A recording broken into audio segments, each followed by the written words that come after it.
Good afternoon, ladies and gentlemen, and I'm going to call our workshop to order here. It's a joint workshop with the Capital Improvement Program Committee. Mayor, I'll get started if that's all right. We do have a number of members of the committee here. Neil Level, Diana Hodges, Craig Hammett, of course yourself, and Chuck Williamson, council member, are also serving on that committee. Gail Long, Bob McCauley, Shirley Blake could not make it. We wanted to take the opportunity to thank you on behalf of the committee. We want to first and foremost present to you the report. We'll primarily follow the narrative. We won't go into the individual schedules that are included in your report. We do want to first reference the authority or the reason that we have this committee, which is found in our municipal code. The purpose is to assist the city manager in conducting research, planning, and related work necessary to provide city council long-term capital improvement program. Further, duty to research, develop, and project plans for improvement of public facilities, infrastructures for recommendation to the city manager and city council. We do want to probably just go through the narrative, which are the 4 pages in the very first part of the booklet. I do also want to thank and acknowledge the staff that also participated in this project. I think their input and participation and engagement is very valuable to the process in identifying city needs. The assistant city manager, public works personnel, public safety personnel, and administrative staff. Also want to take the opportunity to welcome new member Craig Hammett, who replaced former member Donnell Rathman. Just working through the narrative, we also want to remind you that this is going to be in the general format that we've been using for about the past 10 years. The scope, as we've talked to you about previously, has increased. We found that things like planning were important to help us identify capital needs. Technology became something that you didn't necessarily plan for 20 years ago, but it's also pretty critical in terms of our business model today. We also include things that aren't specified according to the code, like non-CIP fleet, so we have an idea of how many cop cars we need over the next 5 years, how many pickup trucks, etc. We do want to take a look at the first set of bullet points, which are generally the agenda items that were discussed, and I'm not going to read all of these to you, but I think I do want to point out some common themes that maybe popped up on the agenda as well as outside of certain schedules, but a couple of those common themes were the importance of making sure our plan aligns with the comprehensive plan. And there are several members that felt like there was a big investment on the city's part for the comprehensive planning process, and that if there is an opportunity to align what our capital improvement program should look like, we should align it with the comprehensive plan. Another thing that we like to do each year is take a look at the progress we've made, and I think many times, maybe on council or as staff people, we've sat back and we said, man, it takes the city forever to do anything. What have we really gotten done? And we started doing this 3 or 4 years ago, where we'd pull out, the plans from previous years and take a look at them. And council should be very proud of the commitment you have made to the city in terms of accomplishing a lot of critical needs, a lot of long-range infrastructure needs, as well as improvements to our parks and public safety. A couple of other items that I'll point out just from the agendas. We did discuss a little bit about funding. We talked about the different pools that we utilize to fund. We talked about the need to take a look at some of our public facilities and public facility projects and the need to make them available for public use at some point. We did also, as I said, hear from department heads, public works, electric, street, water, wastewater personnel, and parks regarding their departmental operation and project identification, and I think that's probably one of the most valuable things that the committee has heard. We also spent some time, as I said, talking about different planning and engineering projects that will affect future CIP schedules. We spent some time talking about planning for the eclipse. You might not think that that's really a CIP program, but we're talking about a commitment of not only human but financial resources for one event, and so it's something that did garner some discussion. We spent some time primarily because of a recent work that was being done to the city-owned senior center. We actually had one of our meetings over there, and I think that was very valuable. It's kind of been, I guess I'll say it, it's probably been the red-headed orphan, you know, in terms of our public facility assets. It's leased to Hill Country Community Action. They deliver very valuable programs to our community through that facility, and I think that's something that we've now opened our eyes to and included that on our public facilities schedule. Some other items that we discussed that may or may not be related to CIP in the second set of bullet points: internet fiber deployment, homeless population. This is actually another kind of common theme, being prepared for and planned for future growth, and I think at our last meeting, Mr. Hammett made some very good comments about, you know, if we're talking about 5 years, this is something really beyond 5 years that we're trying to prepare for. And so maybe our thinking needs to be 5 years is what we have in terms of facilities infrastructure, but our thinking needs to be further down the road than that. And hopefully that aligns with what we've just gone through with our comprehensive plan.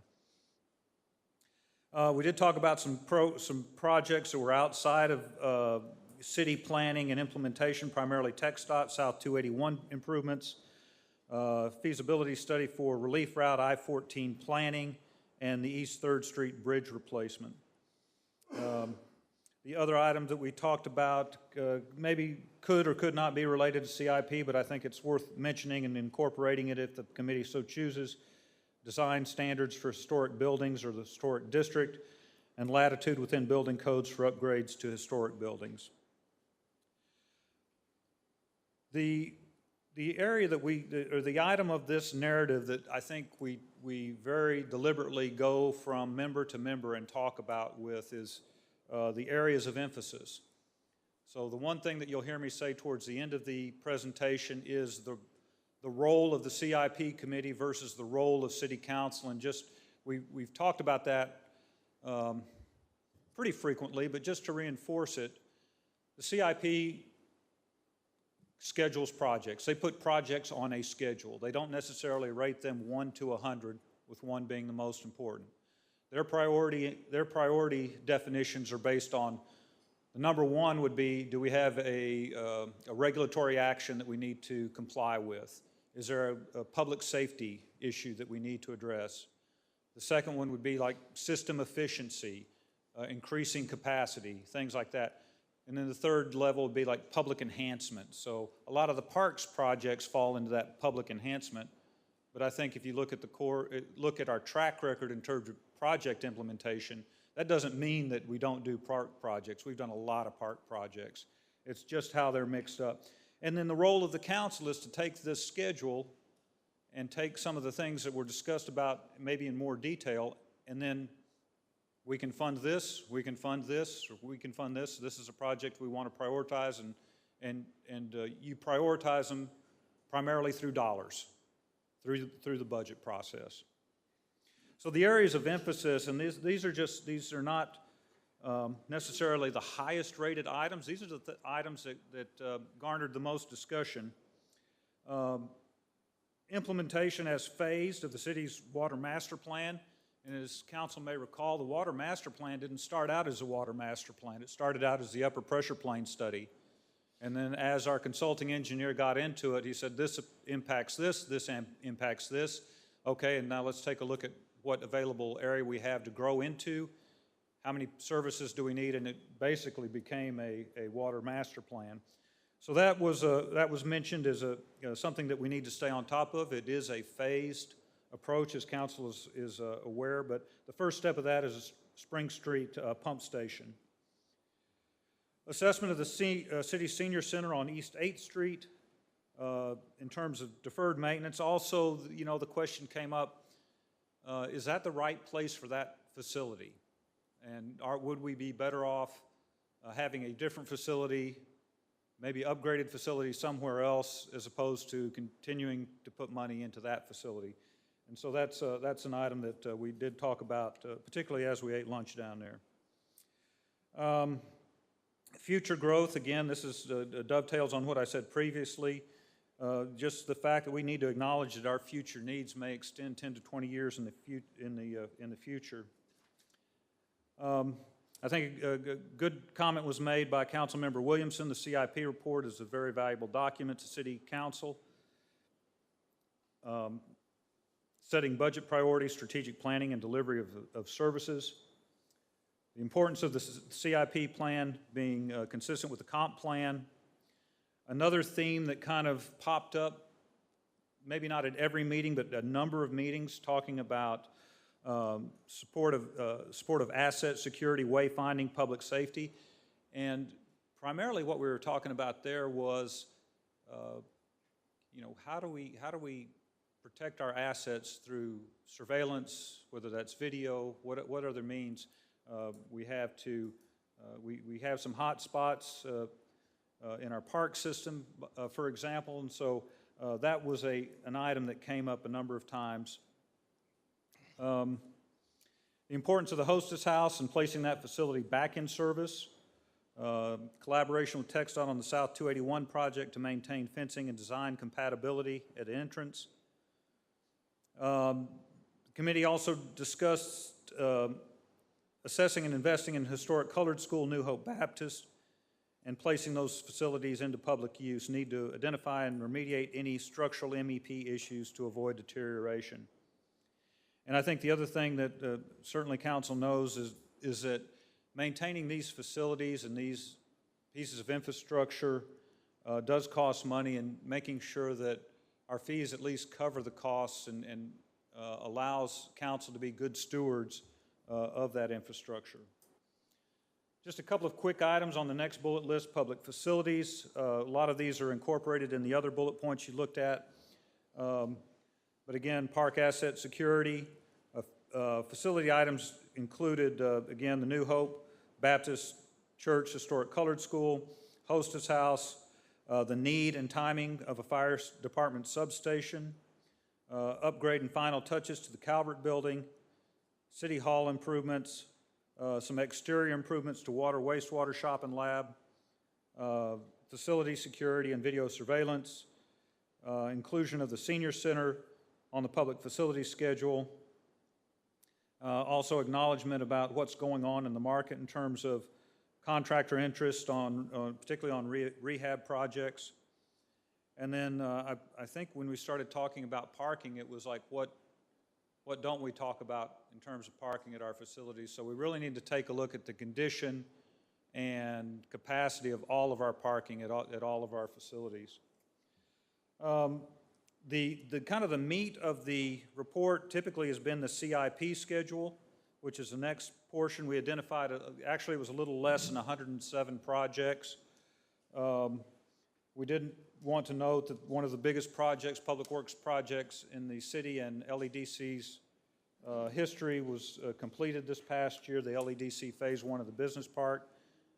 I think the committee felt it was important to put Phase 2 on the CIP as well. Street improvements, water looping and sewer, utility standards and typical plans and specifications, sewer plant upgrades. We still have some planning projects that are on our program to include zoning reg updates, parks master plan, electric system modeling. That included the Western Street pedestrian bridge. That's the pedestrian bridge kind of on the backside of Hannah Spring Elementary. And then we also included, and I think we'll continue to include the cost share with WCID 1 and other state boards to upgrade flood control dams to high hazard. And as of this publication, and Mr. Wilburn might update you on this as well when his speaking opportunity comes up, but as a publication, I don't believe the state legislature has allocated any funds for that match, but I'll let Paul speak to that when he's up. In terms of fleet forecast major maintenance, over the next 5 years, the city is forecast to replace 13 police cars, 2 fire and utility apparatus, 1 electric department, high ranger bucket, and 12 pickup/utility vehicles. Just a statement and summary, and then I'll turn it over to the committee for their comments. By approval of the CIP funding statement, the committee acknowledges that City Council is ultimately responsible for the funding of specific projects. Additionally, the committee approved a priority statement that prioritizes needs based on regulatory compliance, public safety and accessibility, cultural recreational enhancements. Projects have also been segregated from fleet replacement and maintenance, which are made of the part of this report in a separate schedule. The committee also acknowledges a positive relationship with council and the beneficial process of the capital improvement program for the city. Through review of capital investment by council, the city and our residents have benefited greatly by this process. That is the quick review of the narrative. At this point, Mayor, if it'd be all right, I'd just turn it over to the members of the committee for any additional discussion that you might want to have with them or any comments they may wish to make. Yes, sir. Go ahead. Anything? Yep. I might just mention the senior center again. Just looking at that facility, it's got very significant structural problems. And we've thrown a good bit of money at it in the past, and to keep it standing upright is going to require throwing money at it in the future. And I just think it ought to be looked at from a rational perspective and to decide how long we should continue to throw money into that existing facility, which I think may be some more years. But at some point, we need to realize that that's probably going to become a hopeless project. And I think that long term, it should be looked at and planned in terms of at some point replacing that facility. I noticed that y'all said that, and I agree with you, because, you know, they need that facility, and it does really good. I mean, there's so many good programs that work out of that with the Meals on Wheels and stuff like that. Did y'all have any ideas on, like, where you would do a new facility or redoing something? Did y'all have any of that discussion? We did not get into that. We briefly discussed that property on the banks of the creek may be valuable for another source. And so if at some point it were decided to build a different facility, you might be able to sell that property and get some other property, build a new facility somewhere else and maybe help fund some of the cost of the facility that way. What are some of the structural issues with that facility? I can't remember the details, but water is running under it and washing out the dirt from underneath it. Isn't that pretty much the? I'd probably defer to Chris to give, but yes, it's some of that creek bank has eroded over time, and it's not piered, I believe, but I'll let Chris speak to that. That's right, yes. So the drainage over there and the runoff from the building itself is actually, there's nowhere for the water to go except for under the building, so it's washing out under the slab. We've actually had to have concrete pumped under that thing a couple of times to stabilize it, but there's no piers on the outside of that building either. It's just a straight slab.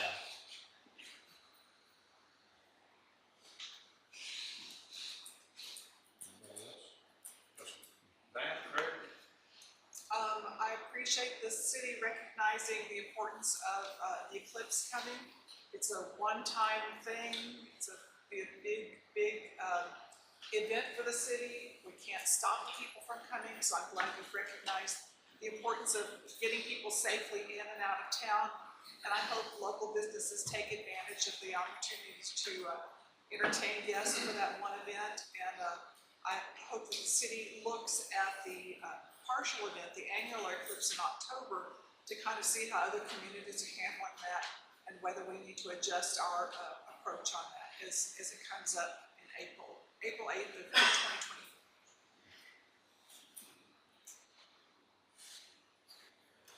Well, I'm new to this, only a couple of months, and one of my big things was just to read the comprehensive plan, which I actually did. Took a while, but I got through that, and I just wanted to see what direction the city was headed, not only in short term, but in long term. Not that couldn't be changed, obviously, when you make a plan that plan can be changed as you deal with whatever comes up. But the basic things of the streets, the water, the electric, I know are always going to have to be dealt with in an immediate capacity. But I just don't want to overlook the future planning of what are we seeing out there. In terms of one of the funding aspects was, should you have a study, I believe it was for the pressure in the water system to see how that is affected all over town, correct?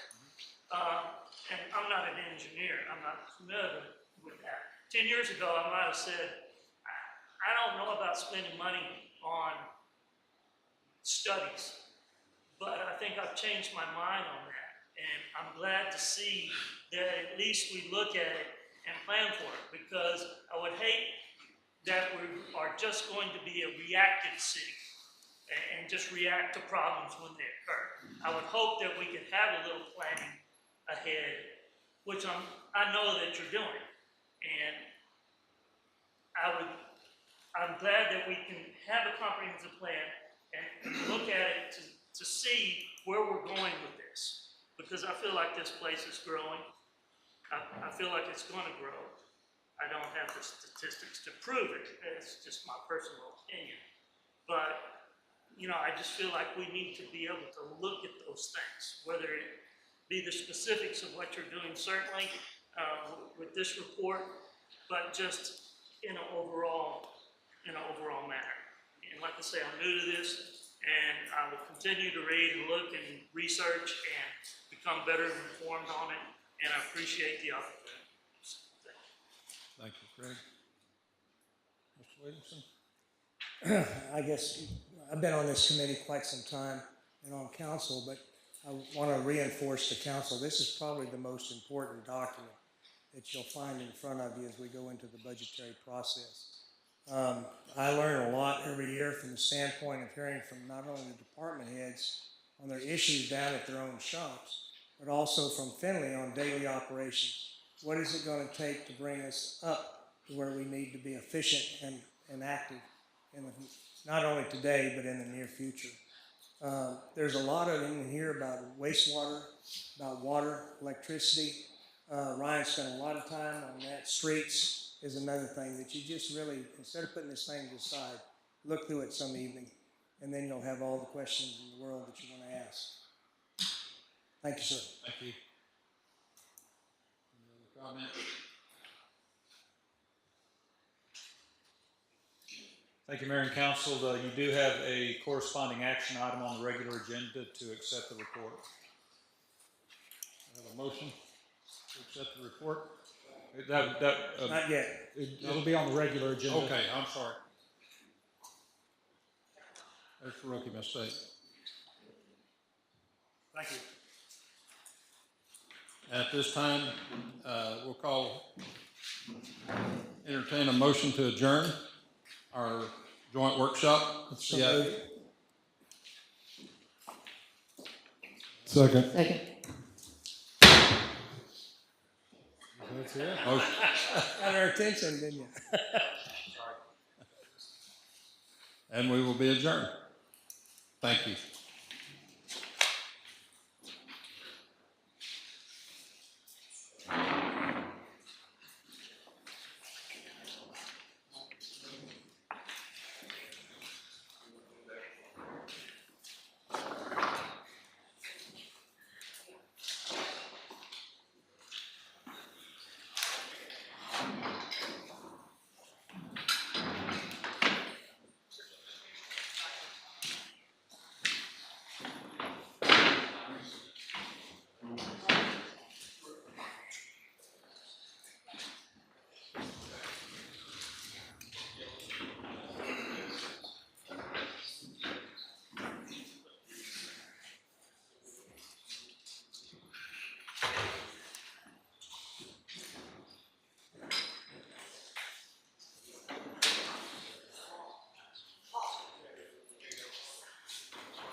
At this time, I'd like to call our workshop session to order.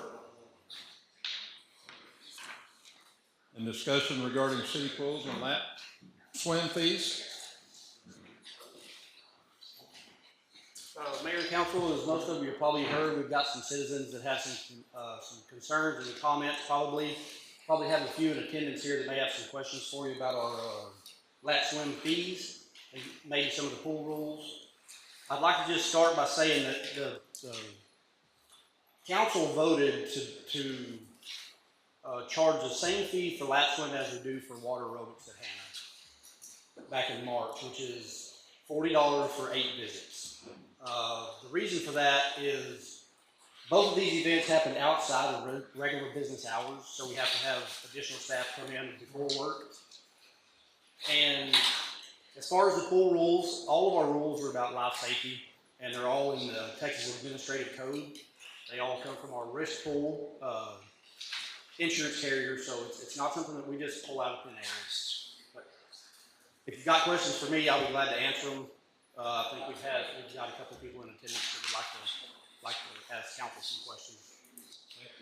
Could we get the people that had questions, wanted to address council to talk to us first? Sure. However you want to handle it. Yep. I think at this time, anybody that wanted to come and address the council would be a good time to do it.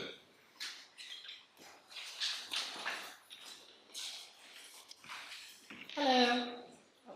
I'm Christy Allison. I'm a teacher at the high school, and then I also teach the summer swim camp here in town.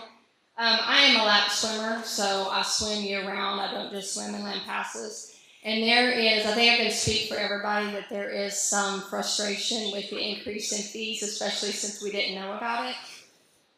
But what I did was I looked at Marble Falls, Burnett, and I also looked at Belton lap swim fees. And last year and the year before, it's basically been $250 a swim. So we bought a punch card, which was $25 for 10 swims.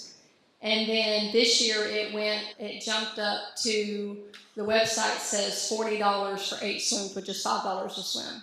So it's basically doubled, which is a little frustrating for a lot of people. The majority of our lap swimmers, we swim at Hancock Springs, are elderly. So I think, the price is always going to be a concern for them, but it's also a concern for me because, I'm a citizen, I lap swim regularly, I don't just swim here, and I pay fees other places, and that I also hold a season pass, so I'm not just coming in to swim, I'm supporting the pools. So Marble Falls Lakeside Pool, you pay $48 for 20 swims, and that is $240 a swim. If you're a non-resident, you pay $60 for 20 swims. The YMCA in Burnett does charge $5 a swim, but that's $5 for a day pass. So you go in and you can swim, you can lift weights, you can do any of their classes, you can do anything because it's a full-on gym. So that is hard to compare against. I swim masters there, and I pay a set rate for masters, and it's $75 per month. But we have an instructor, and we have, I counted, it was like 11 opportunities to go to masters. But that's a set rate. We have an instructor. We work out as a team. It's a little different. Belton High School, their natatorium, they do a punch card also. They do $45 for 20 swims. If you're an employee of the school, it's $25 for 20 swims. If you're a senior citizen, it's $25 for 20 swims. And so for the general public, that came out to $225 a swim. And if you are a one-time visitor, it's $3 a swim if you're not buying a punch card, but you can still swim anytime. Barton Springs in Austin, since they're, similar to us, they do not do, they do a day pass of $5, okay, but you can go anytime. Non-residents is $9. However, they do have a season pass for lap swimming, but they didn't have that fee schedule online. But they do have from 5 to 8 a.m. is swim at your own risk for no fee at all. And that's honestly when the lap swimmers go. They go before and then they go after it's closed because they have night swims there as well.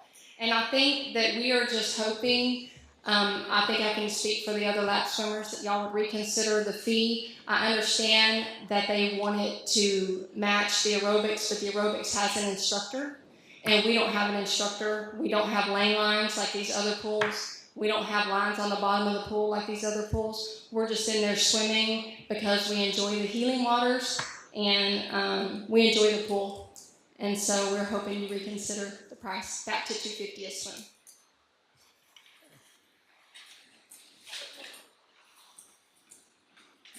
Hello, I'm Donna Lukes, and I appreciate this opportunity to speak with y'all. Christy pretty much covered everything. The only thing I would like to add is that I'm fairly new to this area and grew up going to Barton Springs, so I was thrilled to find Hancock Pool, and I absolutely love it. It is just one of the finest treasures here in Lampasas, and I really think it's important to make it affordable for all people. When it did double, that was the only price that was raised that I saw as far as for swimming was just for the lap swim. And I have been a water aerobics instructor for many years before. A lot goes into that. It's individual attention. It's a specific workout, modifications, where the lap swim, we just swim on our own. The lifeguards are there. I would ask if it possibly could not go back, that maybe possibly a reduction for those who live in the city. Barton Springs does that, or senior citizen discount or a teacher discount, something to help us out. I understand that we need the revenue, but it is a wonderful, wonderful thing, and I'd like to just have it continue. If it continued with the price that it is, it would cost me $250 to $300 a summer to swim at $5 because it is 4 times a week, whereas the water aerobics is twice a week. So it would be costly. But thank you very much. Thank you.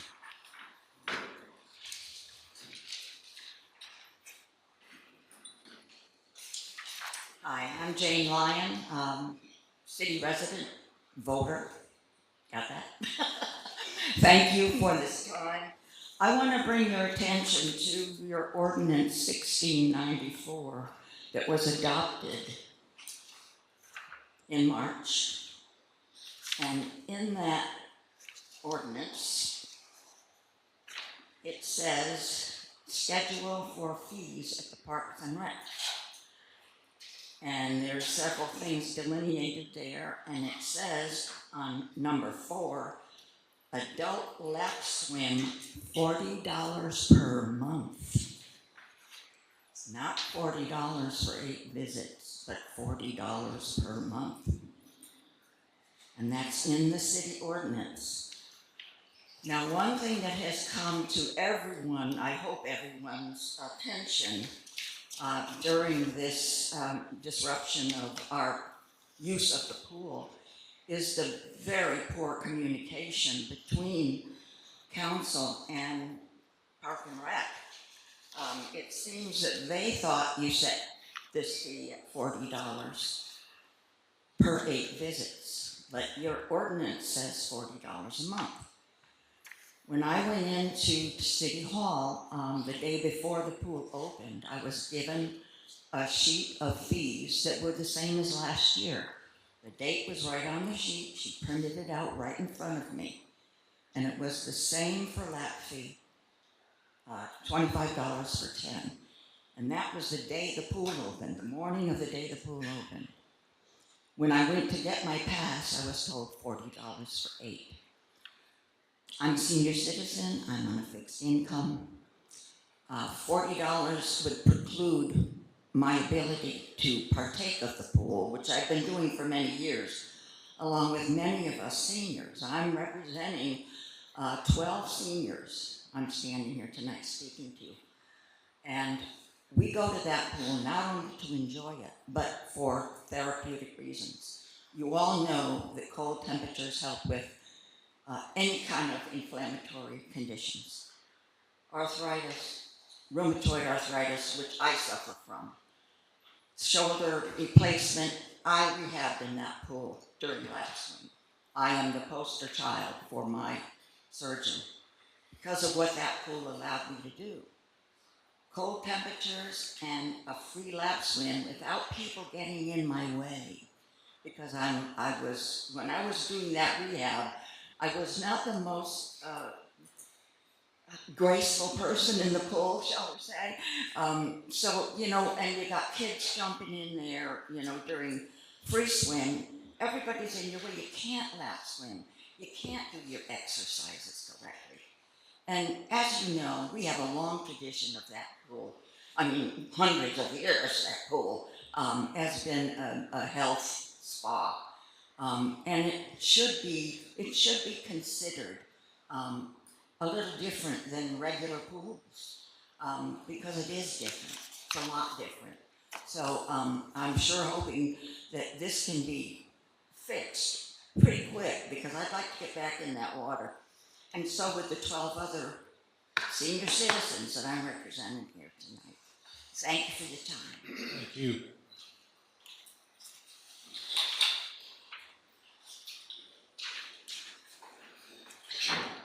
Hello, Mayor and council members. I congratulate all y'all because I assume you won an election or else you wouldn't be sitting up here.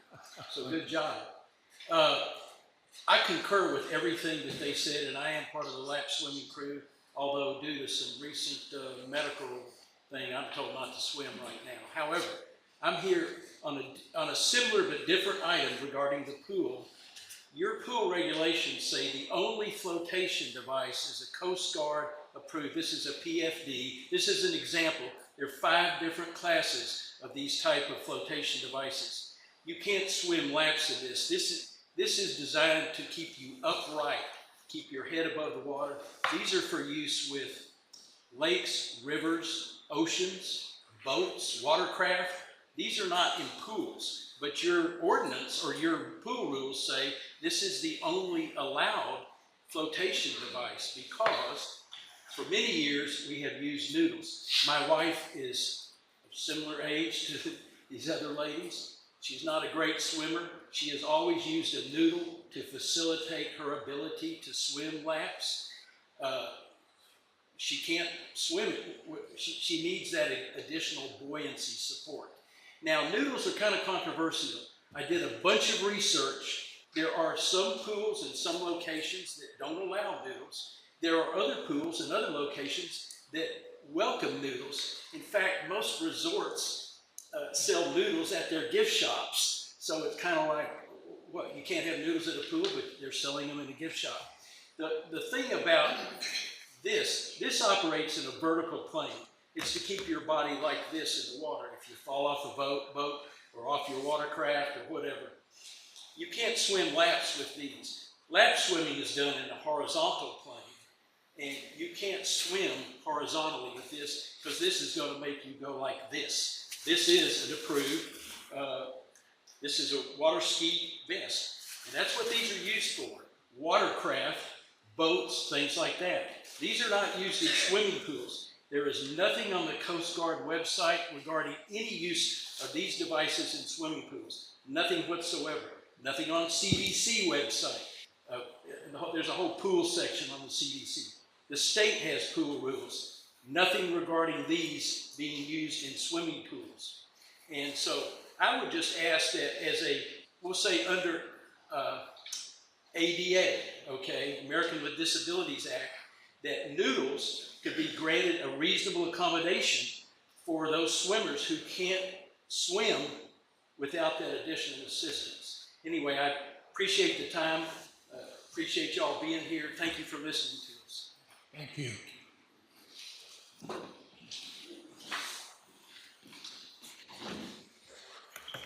Questions for me? No, let me clarify just for a second on the Coast Guard approved PFD. The reason we don't advocate for that. We don't say that if you're going to have a flotation device, it has to be that. Texas Administrative Code tells us that we cannot prohibit somebody from using it. If they show up at our pool, we can't tell them they can't use that.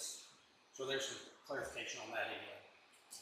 And the noodles, we will allow the noodles during aerobics and lap swim, because it's a controlled environment. There's not 250 people in the pool at one time. So, and again, a little bit more clarification on the laws or Texas Administrative Code is water clarity. So if the water, if you can't see the bottom of your swimming pool, public swimming pool, you can't open to the public, period. So if we've got, last year I think we had an average of 297 people a day visit Hancock Pool. If half of those people brought a floaty with them, or a tube, or a raft of some sort, we can't see the bottom of that pool. And I've spoken with our risk pool representative, and he's working on 2 cases right now where 2 little girls lost their lives because they got under one of them rafts and nobody saw them. It's all about life safety. Again, these are not our rules, these are Texas administrative code. But it's okay, but y'all are gonna allow the noodles for the flotation devices during lap swim and during aerobics, which I think that's reasonable. Yes, because it won't be so chaotic. The guards can see, there'll be 10 people there at one time and not 300. Do we also allow the swim boards? I believe I can't Yes, remember. the Yes, breast boards. we allow those. We will Okay. during lap swim and water aerobics. Okay. But Thank not you. open swim. Okay. Is there a way to go back and, because in hearing this, I think that, with the consideration that the lap swim doesn't require an instructor like aerobics does, could we potentially extend, like, if we're gonna keep the fee the same, could we extend the punches, or could we follow our? I'll support whatever council wants to do. Really, the fees don't make any difference to me. I mean, that hard part's on y'all. You choose the fee and how many times we get to go, and we'll enforce it. But So Chris, is it $40 a month or is it $40 for 8? what we're charging is $40 for 8 visits. Now, that was a good catch. I didn't catch that myself, but And here's the ordinance, says $40 a month. that was a good catch. So how many swims are there available in a month? Depends on the month. Well, Could be yeah, but 16 it's or 4 a 18. week. 4 times. 4 swims a week. 4.33 weeks. And not everybody goes every time, so I think the punch system would be more beneficial than a monthly fee. Yeah, what was the average number of swimming per week, let's say? Average number per week? Last year, Yes, ma'am. I mean, just. 10 to 12 during the lap swim, but in one at a time. But a lot of people, we had also afternoon lap swim. There was one Right. day that we had 20 people there. So anywhere between 12 and 20. And that is evening and morning? Well, it's 4 days a week. 4 days a Right, week? 4 days a week, but last year we also had some evening ones scheduled. A lot of us bought a ticket for that, but then it was canceled because of some issues, you had to deal with. She's talking about after season, the hours Yeah. change. Okay. We had after season, and we had 20 of that. So, so it's anywhere between 12 and 20, and lap swims. All right, thank you. When I was looking through the packet, one of the things I noticed is it looked like, the lap swim for the morning ones are before the pool's actually open, the 11 to 12. But the one that was the one evening one was 6 to 7, the last hour of the pool. 7 or So on that one, how does that work? Do they like clear off half, do they like split the pool in half where you can lap swim here, or because it's open all the time? I don't really know. We've never Okay. had that. I'd have to ask. We've never done that. No, it was 4 to 5 on days, the pool had already closed because they didn't have enough lifeguards. They only had one to watch the lap swim. So we had it in the afternoon, from 4 to 6, right? That 6 to 7 was an error. Oh, Yeah, that mistake is an error? It was a mistake. I called Sunday and she said that was an error, and that's when she corrected it on the website, back to 11 to 12. So there are no evening lap swims that conflict with the time the pool's open? It's just right before. Thursday, Friday, Saturday, Sunday, 11 and 12 morning. Okay. And again, it's kind of deceiving to say that there's not an instructor there. There's not an actual instructor there, but there is a certified guard. Right. And the pool manager has to be on staff too. She may not be sitting at that pool, but she is on the clock. But she has to be on the clock with the water aerobics also, and the Correct. lifeguard, Right. and the water aerobics instructor, correct? Okay. No, not a lifeguard, not an extra lifeguard for water aerobics. We just, so the instructor and the pool manager are the lifeguards. They're both certified guards. And again, I'll support however council wants to handle it. Well, since this is discussion, I think that we should extend the punches to match some of the other ones, like maybe keep the $40 fee, but bring the punches up to where it is back to the 250, is what I would suggest. However you want to handle it. Make a motion. I don't think we can make a motion in this.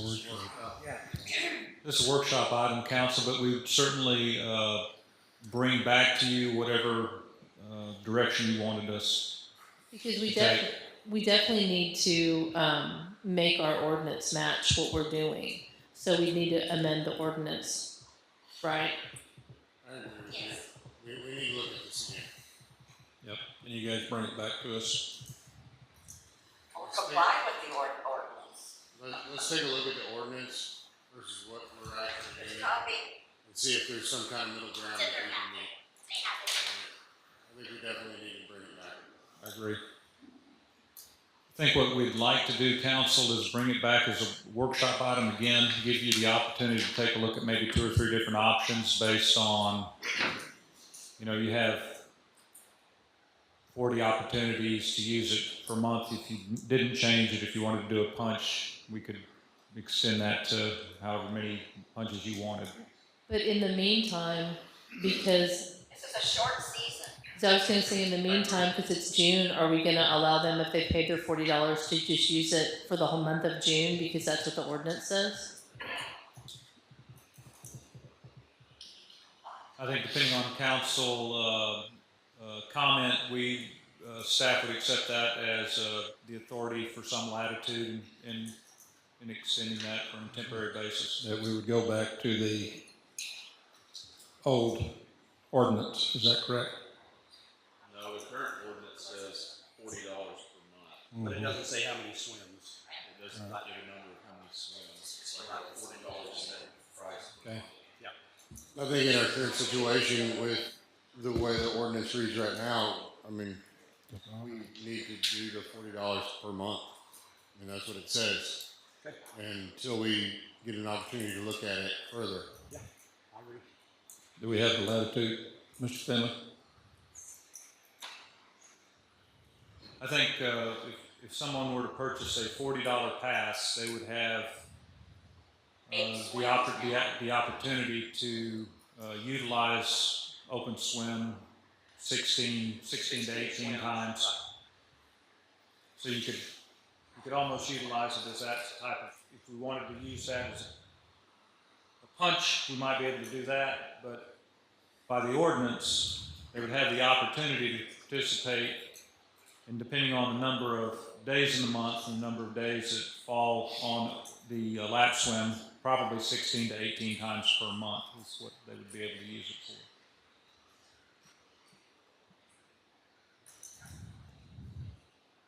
What you're asking staff is, can you bend the rules?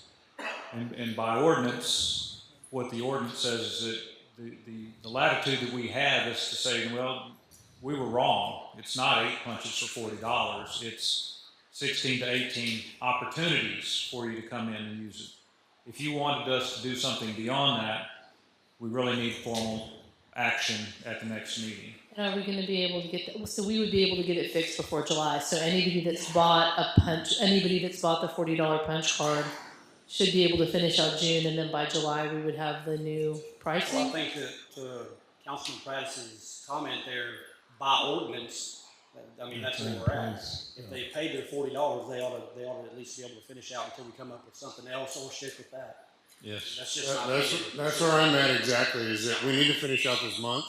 And I think at next meeting, we need to have a workshop item to discuss it and then put something on the agenda to make a decision on what direction we want to go. The pool is only open 4 days a week, Thursday, Friday, Saturday, Sunday. The next time it's open is the 15th of June. No one has bought a $40 pass except one person that I know. Okay. She doesn't live in town, she lives out of town, and has money. She's not a senior like us. None of the seniors have bought one.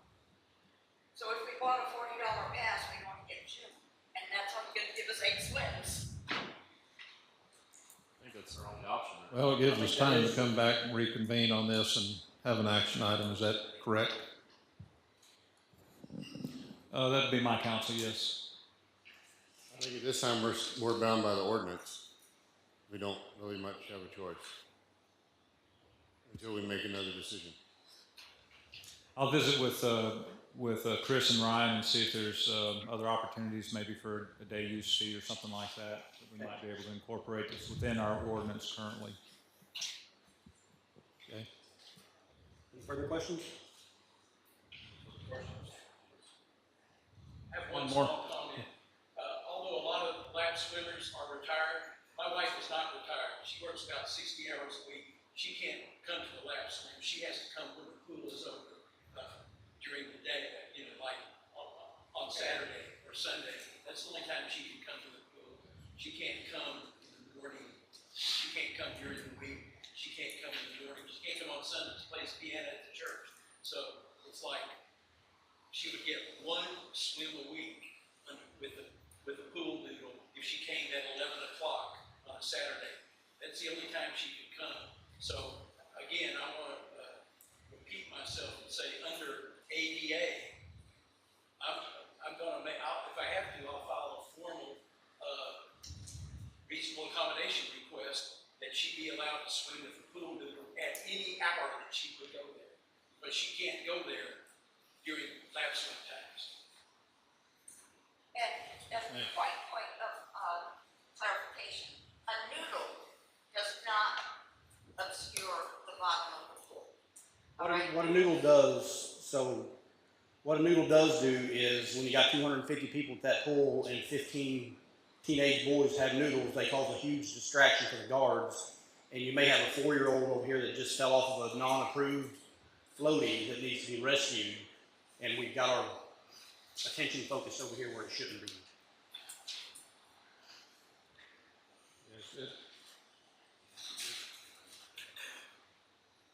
All right, let's, one more comment. If the ordinance says $40 per month, it doesn't say per calendar month. It could be the middle of the month to the middle of next month. Just saying. I think that's good. I think that's a fair comment. Staff, are we good with that? So we could go through the middle of next month? Okay. Are you guys good? Yes, sir. Yes, sir. Thank you. All right, thank you. Thank you. Are you on the, talking about the swim? Okay. My name's Pete Dumas. I'm a season ticket holder over there. And I have two things to say. Can't hear you. You can Can you do hear me? Okay, that's good. I don't know if you guys have already discussed this before, but underneath the hostess house, could there possibly be some dressing rooms under there? Have y'all addressed that before? Because what happens, like the other day, there was, I guess, out of towners, and they were changing back into their city clothes in the regular bathrooms. And there was a line of little girls out there, about 5 or 6 little girls waiting to get in there to go to the restroom. So I think it'd be a good idea if we could have a couple of dressing rooms in there. It wouldn't be hard or expensive. Just put some hinges on those panels and put a bench in there, you know. And it wouldn't even have to change that out. And that would be beneficial for that. And then my other issue is that on the northwest corner of the pool, where it makes the corner over there, I have a hard time getting, you know, to step over it because I'm getting feeble. And I was thinking if we could, I'll show you here, put a handrail over it where you can grab it and step up over it, because I'm not the only one, I'm not the only one, because I've seen another lady actually fall over, but luckily into the grass. And it's, cause you know, you get old, it's not, it ain't the same as when you were 22. So anyway, oh yeah, you can keep that ticket. Yeah, yeah. Sure. All right, Council. Sure, all right, thanks.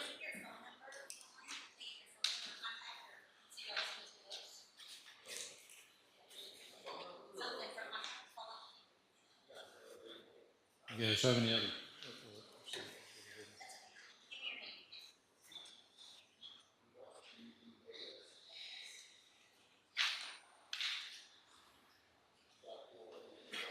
Well, thank you for the comments. Appreciate that.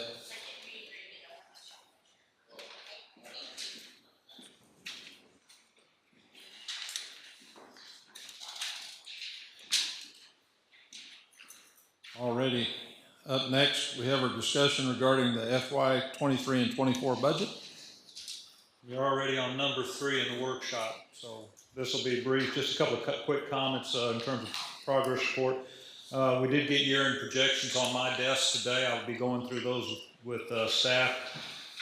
And kind of on a parallel track, they will also be finalizing and preparing their initial budget projections for FY 24.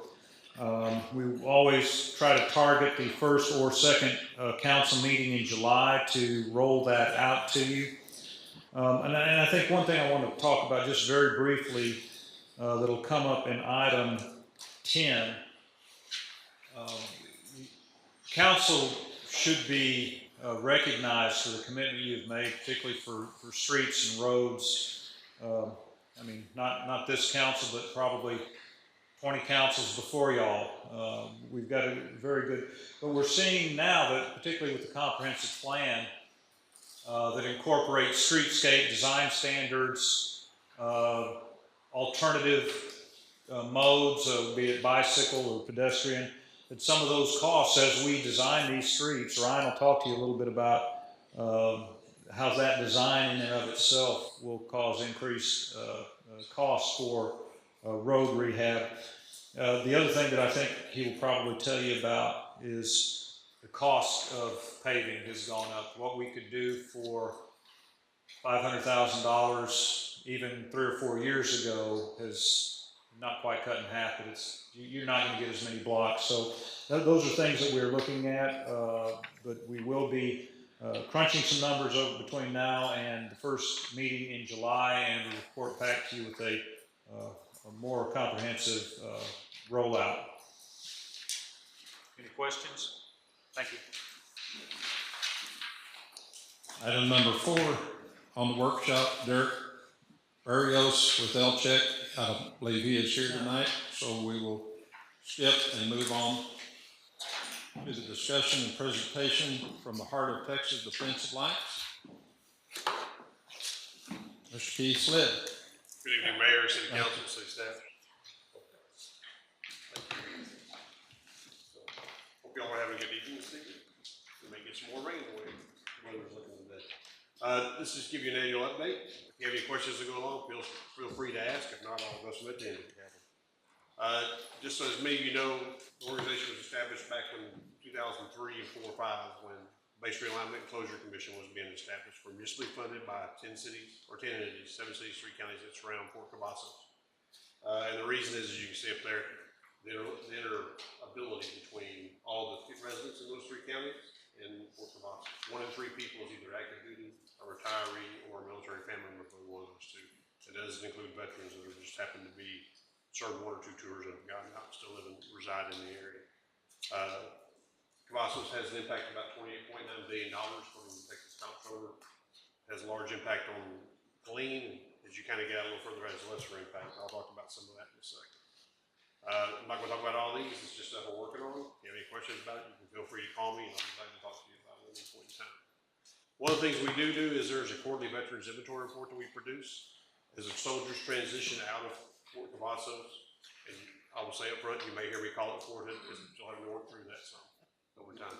As soldiers transition out, they do about a 10-question survey. We use that and share it with everybody. It's a public document. EDCs use it, so Chambers of Commerce use it. It helps them retract. What it does is shows the workforce that potentially is coming out of this installation. Between 17 and 18,000 soldiers will transition out over there every year. About 60% are active duty service members, and the others are National Guard and reservists. And I can show you a little bit more about that in a minute. I have the reports from 2007 posted on our website, and the one that just finished in first quarter is posted up there now at this link, and then we're working on the second quarter report now. We are working on a grant with City of Copperas Cove and Cavazos. If you've been over there where I-14 goes into Copperas Cove, there's Highway 9 that cuts around the west side of the railhead and western part of the installation. You can't get off I-14 to Highway 9 and get to the installation. So, don't know why it was built that way, but it was. Work on the grant, we put in 2 access ramps to allow you to go from I-14 to Highway 9 right into Tank Destroyer, which is where the railhead is, and most of the industrial facilities on the installation. And then also allow you to exit the same way, come back out. For the installation, it'll improve safety. If you've been over there early in the morning, where the Clark Road gate is now, you'll see a whole mixture of school buses when school's in session, privately owned vehicles trying to get on the installation, and then commercial trucks carrying everything from equipment to ammunition, all transiting in that gate. It backs up on the interstate, and then when they get on the post, they actually drive through housing areas and by a school to go where they're supposed to go. So this will allow them to move all that truck traffic, which is about 89,000 trucks a year, over to that Tank Destroyer gate, and make it safer for the residents and just people transiting through that area as well. We'll find out probably by August whether or not the grant's been awarded and put in a formal grant application if it has. The budget was delayed this year because of the discussion on the debt ceiling.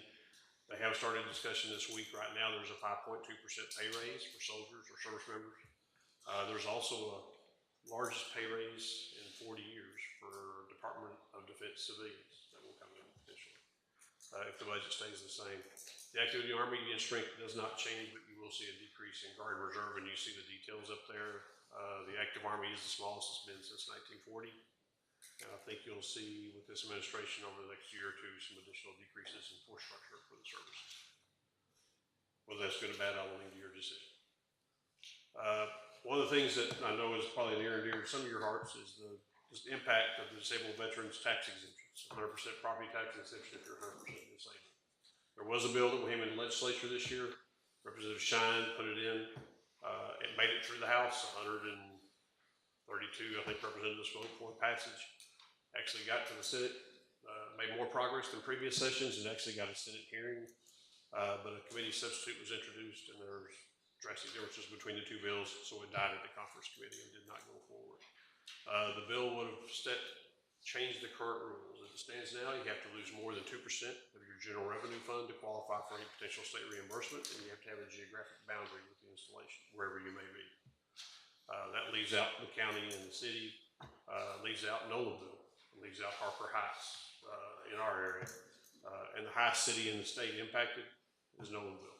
They lose about 26% of their revenue, property tax revenue, to the veterans tax exemption. So they get no reimbursement for it.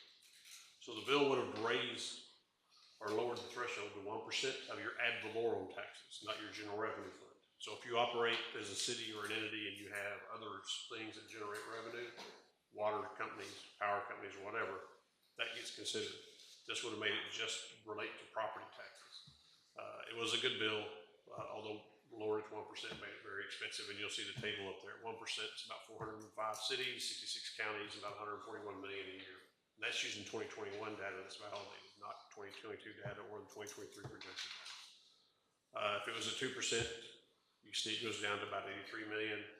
And this is where we get to nickel, and I put those up there. If it went to 3%, it would eliminate the city of Lampasas from getting any revenue. 4%, you see 10.5% penalties. Although it's dead this session, it will come up again next session. And after this fall, after all the special sessions are done, we'll start working on how we move it forward again to this next year. Hopefully we'll have a better solution. I don't know if it'll look like this. That depends on what the representatives would introduce. But we may focus on the Senate more because the Senate's been the hardest one to get any movement on it. So we'll see where that goes in the coming year. I talked about workforce a little earlier, and I want to highlight this for you. This just kind of gives you some examples when I say workforce and what the potential is. As I said earlier, Fort Hood transitions between 17,000 to 18,000 service members a year. On that chart on the left up there, you'll see there's a green bar, that's the active duty service members that transition. The orange bar is reserve components. And those two other bars to the right, the orange bar for each one of those years is the reservist or National Guardsman transition. Fort Hood Fort Cavazos is one of the 3 largest transition points of all bases in the U.S. Every month, either Fort Cavazos, Joint Base Norfolk and Virginia, or Camp Pendleton, California, are the largest transition points in the U.S. And then what you see on the right, kind of for this last quarter, is just how the makeup of the different skills that come out of those soldiers. So 42% roughly are combat arms. There's information technology, communications, intelligence, with all the technical aspects of different systems. 10% maintenance and repair, almost 12% medical, at 10%. Logistics and transportation is in there. There's a vast number of soldiers that have skills that can be employed locally. What I'll show you next is that of those ones that say, we ask them, one of the questions in the survey is, do you intend to stay in Central Texas? And that's defined as 30 miles from the installation. And you'll see the numbers by quarter up there. The green means they intend to stay. The red means they don't intend to stay, and the yellow is undecided. At the point in time they did the survey, they didn't know if they wanted to stay or wanted to go. What I want to highlight to you, though, is the difference between pre-COVID and post-COVID. Pre-COVID, we saw about a third say they intended to stay no matter what. Post-COVID, we're seeing close to 40% say they want to stay no matter what. The blue line is numbers of people who intend to leave or people who don't know that would stay if they had a good job. And so you can see we have a fairly large talent pool that organizations can take advantage of with all kinds of different skills up there. So I only bring that up because it is something people sometimes overlook is that you have, for recruiting businesses, there's a huge talent pool that comes out of the installation that businesses can actually take advantage of. I will tell you right now, Tesla has 5 buses a day that leave clean to go to the testing plant with nothing but workers bringing them down there and bringing them back. The Samsung plant's going to generate some of the same kind of employment opportunities and potential opportunities for businesses to relocate. There's already been 2 plants that are locating in Killeen that are suppliers for Samsung, and the reason they came to Killeen was the potential workforce they could get. It's not that hard for you to make that argument either with 190 going over. It's not that hard to get over here as it is to get there. Just opportunity for you. These are the fast facts that come out for this month. It's a little different than the one in your packet because actually I got numbers the day after I sent you the packet into Becky. Deployments are up for about 17% of the post is deployed now. One thing I will highlight to you is you see the 2 numbers at the top in blue and red. Blue is authorized, red is assigned. Last October, the red went below the blue for the first time in 20 years. We've always had more assigned than we had authorized. That was due to a couple of things. The Army had a program to establish deployable units at 105% strength. And that was one of the reasons we had the over, and there was always just a little more assigned to the post because of the deployments. With the challenge with recruiting, those policies have gone away.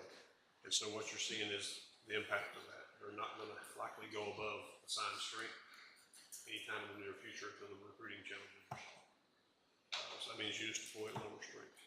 We don't think their authorizations will stay about the same. It actually will probably increase by another 500 next year. There's another battalion coming to the installation.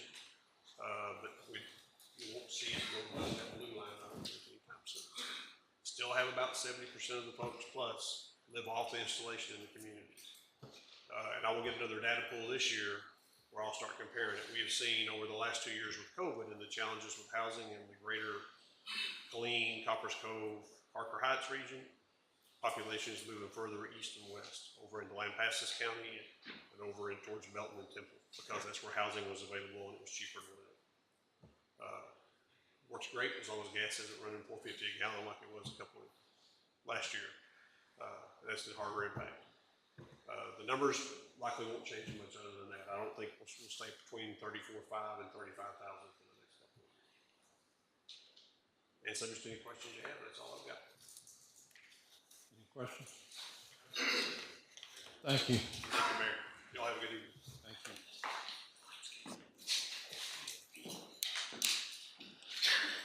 Next up is discussion and presentation from the Hill Country 100.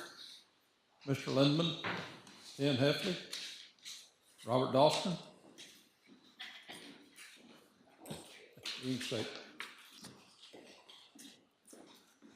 Good afternoon. On behalf of the 100 Club of Hill Country, we really appreciate y'all listening to us. We'll be short and sweet. Tim and I are on the board. We've only been on the board a couple of months. Mr. Robert Dahlstrom back here, he's been on the board several years. He's a retired police chief of the University of Texas at Austin. Real quick, the 100 Club consists of Lampasas, Barnett, Blanco, and Llano counties. Tim and I are assigned to Lampasas County. We're the only directors on the board of 16. Give you a little short synopsis of the 100 Club. It started in Houston back in the early 90s by some businessmen and concerned citizens. They decided to pool money together, put $100 in. Whenever a first responder was killed in line of duty, they presented the surviving spouse or family members with one check of $100,000. That's where we got the 100 Club. Since then, oh, thank you. I needed that. Since then, 2001, they decided there was starting to be little region areas. That's when we started in Lampasas, Burnett, for the Hill Country 100 Club. And we are a 501c3 and funded strictly from donations, which 100% goes to the fund, and all administration is volunteer. So every penny that somebody gives $100 to be a member as an individual, that goes to that fund. We've utilized it several times over the last 20 years. Last one that I can recall was over in Burnett County, where an officer was killed in line of duty, and they were presented a check that evening. There's nothing better feeling. It's one less thing that the family has to worry about. I've personally been involved where I've had 3 colleagues and friends that lost their lives, and we're able to utilize this organization. Also, we do give scholarships for anyone that qualifies for, as far as going into any type of first responder career.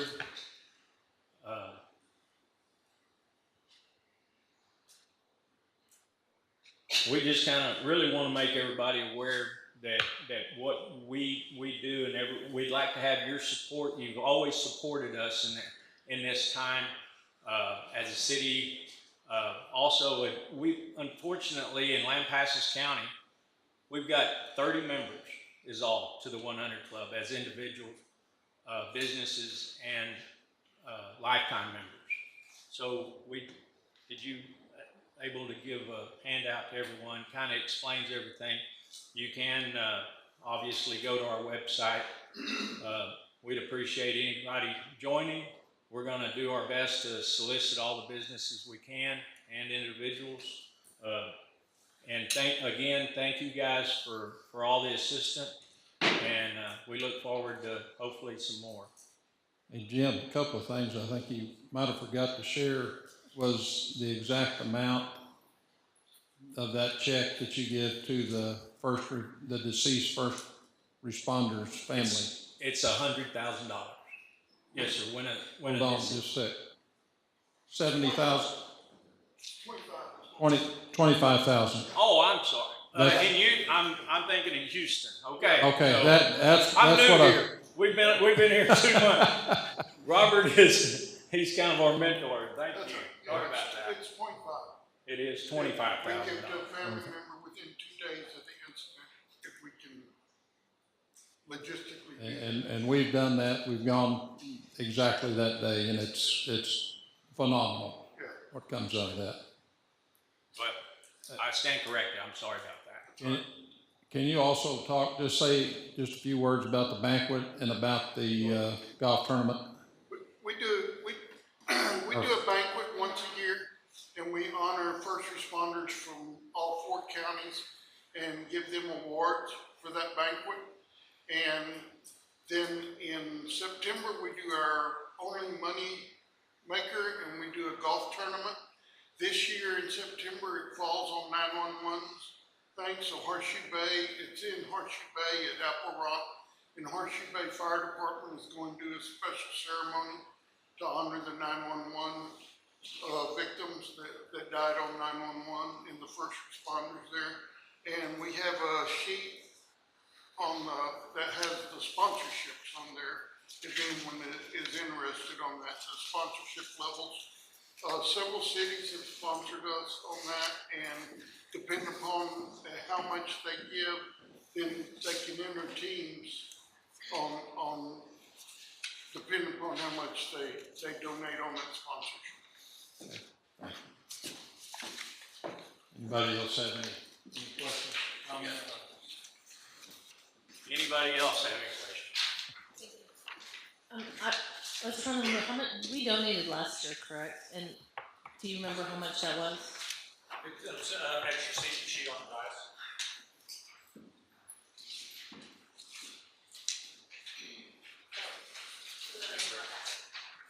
And I believe we also sent some of our first responders from the city here, and also some from the county came last year to the golf tournament.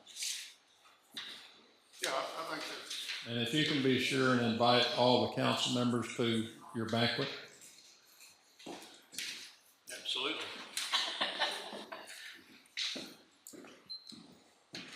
Anything else? No other questions? Thank you, guys. I appreciate you. Thank y'all.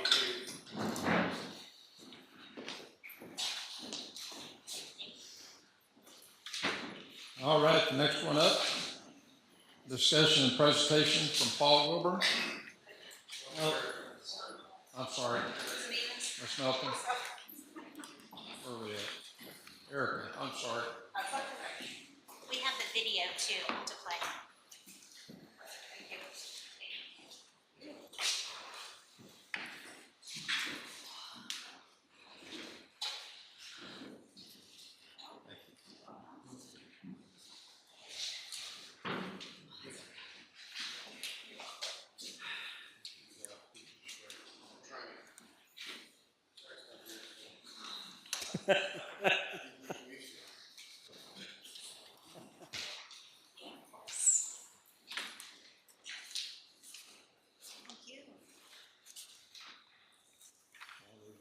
All right, so on behalf of the Hill Country Children's Advocacy Center, I wanted to say thank you for having me here tonight.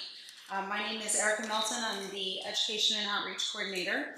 I have the awesome opportunity to be able to go to all of the schools from pre-K all the way up to high school and teach different education to each level. It kind of grows with them as they get older.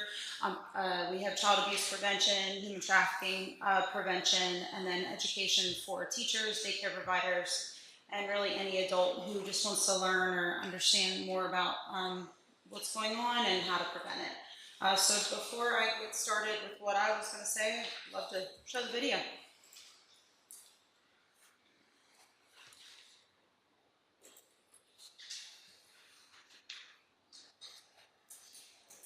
It's muted.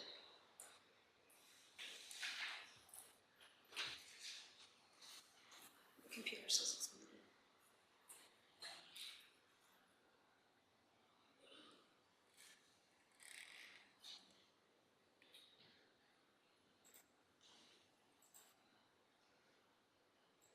Where skilled professionals help children tell their stories, and a recorded copy is provided to one.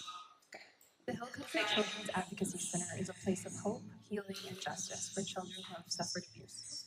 We are nationally accredited and part of a statewide network of advocacy centers working to protect children. Our service area consists of 5 counties in the Hill Country: Blanco, Burnett, Lampasas, Llano, and San Saba. Child victims are brought to the Advocacy Center by law enforcement and CPS from all 5 counties, and we work closely with these partners throughout the process. The center provides several direct services to children and their non-offending family members. These include forensic interviews, where our skilled professionals help children tell their stories, and a recorded copy is then provided to law enforcement, CPS, and the DA for investigation and prosecution. Our family advocacy services provide immediate crisis intervention and ongoing case management, and support from the moment the family walks in throughout the court process and beyond. Other services we provide are examinations by a registered nurse examiner if necessary, and counseling and therapy, which is critical for the successful recovery of the child and the family. Through our work, we help children and the non-offending caregiver navigate a complex system in the least traumatizing way possible. And all these services are at no cost to the family. In addition, we raise awareness of child abuse in our community through outreach and educational programs to help prevent our children from suffering from these horrific crimes. We present education and training to our community through schools with both teacher and student trainings, daycare and camp personnel, law enforcement, churches, clubs, and social groups. Child abuse happens in our community and in our neighborhoods. We don't want to believe that bad things happen here, but in reality, sometimes they do. We not only need your financial support, but your partnership in building awareness that the problem does exist. It is never acceptable, and we can work together to stop it so our community can remain a great place to live and raise a family. To learn more about the Children's Advocacy Center or to make a donation, go to hccac.org.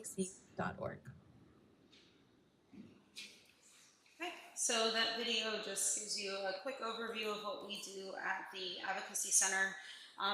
When a child is going through something as traumatic as physical abuse, sexual abuse, neglect, witness to a homicide or a child homicide, they're going through a lot of things, and not only is that child going through it, but also their families.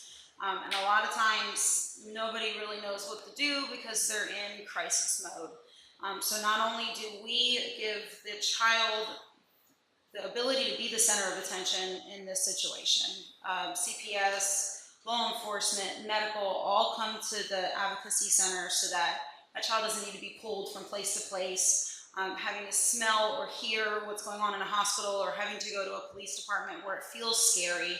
They go to our advocacy center that looks and is made to look like a house and feel like a house, so it's nurturing and comforting for them, so that they can talk about the experience that they've gone through that is very traumatic.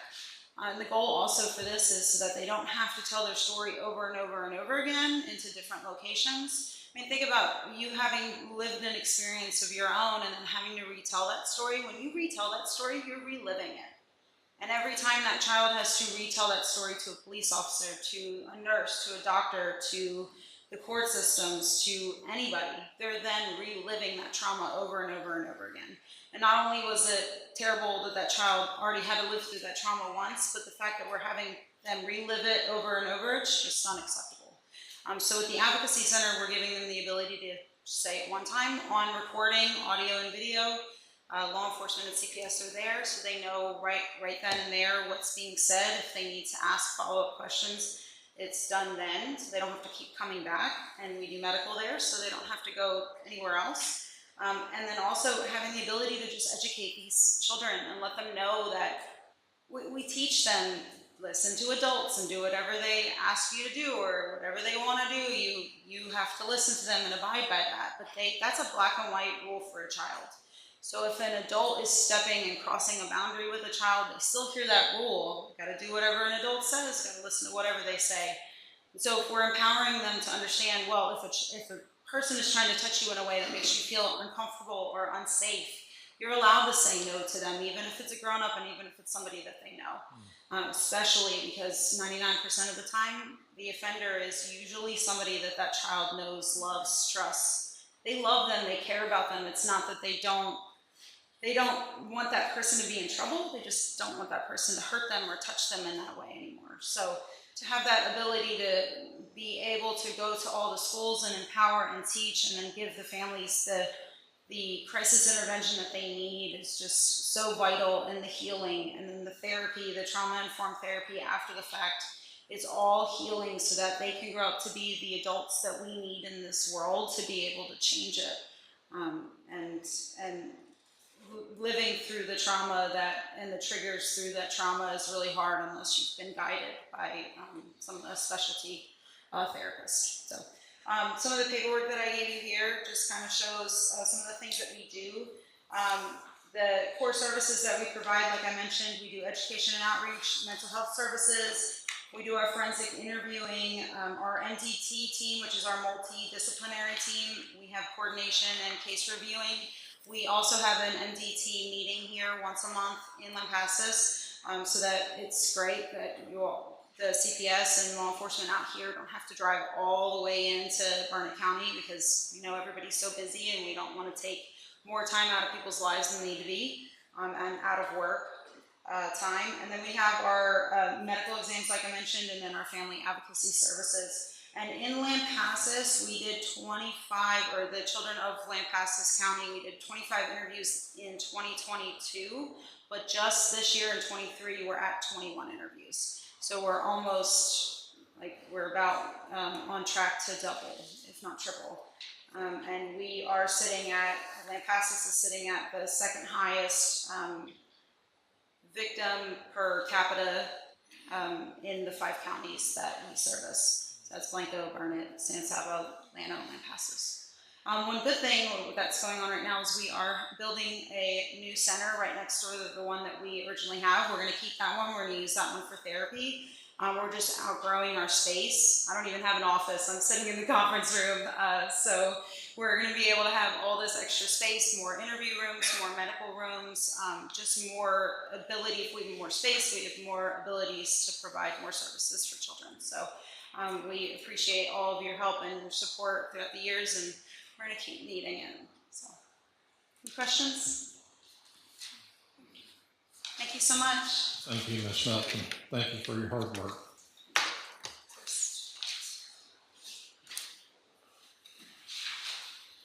Discussion and presentation from WCID. Paul Wilburn.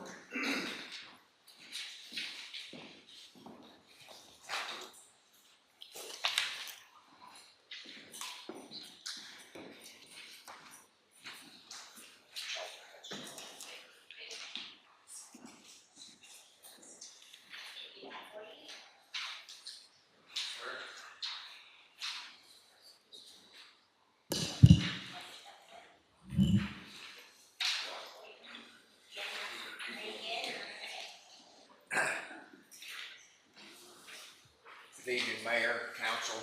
I'm Paul Wilburn, Board President of the Lampasas County Water Control and Improvements District, herein referred to as WCID. Thank you for having us this evening. The WCID is the local sponsor for 9 flood control dams in the Sulphur Creek watershed upstream from Lampasas. The map that I just handed you points out the location of those flood control flood control dams. The WCID was created by order of the Lampasas County Commissioners Court, and the appointed board was first met in May of 1956, approximately 1 year before the famous flood of Mother's Day 1957. A plan was executed in April of 57, just before that flood, to develop, engineer, and build flood control dams. There was a flood control movement going on in the United States at that time, and we were just one of numbers of locations that were involved in it. That flood of May of 57 was the 8th and final flood to impact Lampasas, and through those floods there was loss of life and substantial property damage. Since the dams were built between the years of 1958 and 1961, there has not been such a flood in town, even though we have had some rain events that likely would have caused a flood like that. From 1961 forward, the work of the WCID has been operation and maintenance of those flood control dams, primarily by building fence, maintaining fence, clearing brush and timber from the dams. There was a period of about 15 to 20 years when this organization was dormant, and as a result, there was a considerable amount of growth of brush and timber on these dams, such that their inspection was nearly impossible. In 2014, we undertook the process of curing that deferred maintenance, and between 2014 and 2020, we spent a total of a little over $408,000 in that process. Of that amount, the Texas State Soil and Water Conservation Board funded $368,846, and the WCID's funds covered the remaining just over $39,000. in that same period of time, the contribution by the city and county combined was about 39,000. So it was the city and county that helped us with our equity portion, so to speak, of that project. And as you all consider your budget for the coming term, we ask that you please remember us. That your contributions have been, over the last several years, excuse me, about $10,000 per year. And so we appreciate that very much. We use that for operation and maintenance work. I'll skip a part that I have talked to y'all about before about hazard classifications, only to say that of these 9 flood control dams, 3 of them were built to high hazard standards at the time, and the other 6 were built to, I can't remember the term. Anyway, the next category down as far as significant hazard classification. Those hazard classifications are determined by the TCEQ in its assessment of the risk to life and property downstream of the dam. That hazard classification doesn't have anything to do with the physical structure itself. Since the dams were built, all of our dams have now been reclassified to high hazard because of increased population and development downstream. Over time, we will have to address the rehab and upgrade of those dams. And Finley mentioned recently about state funding.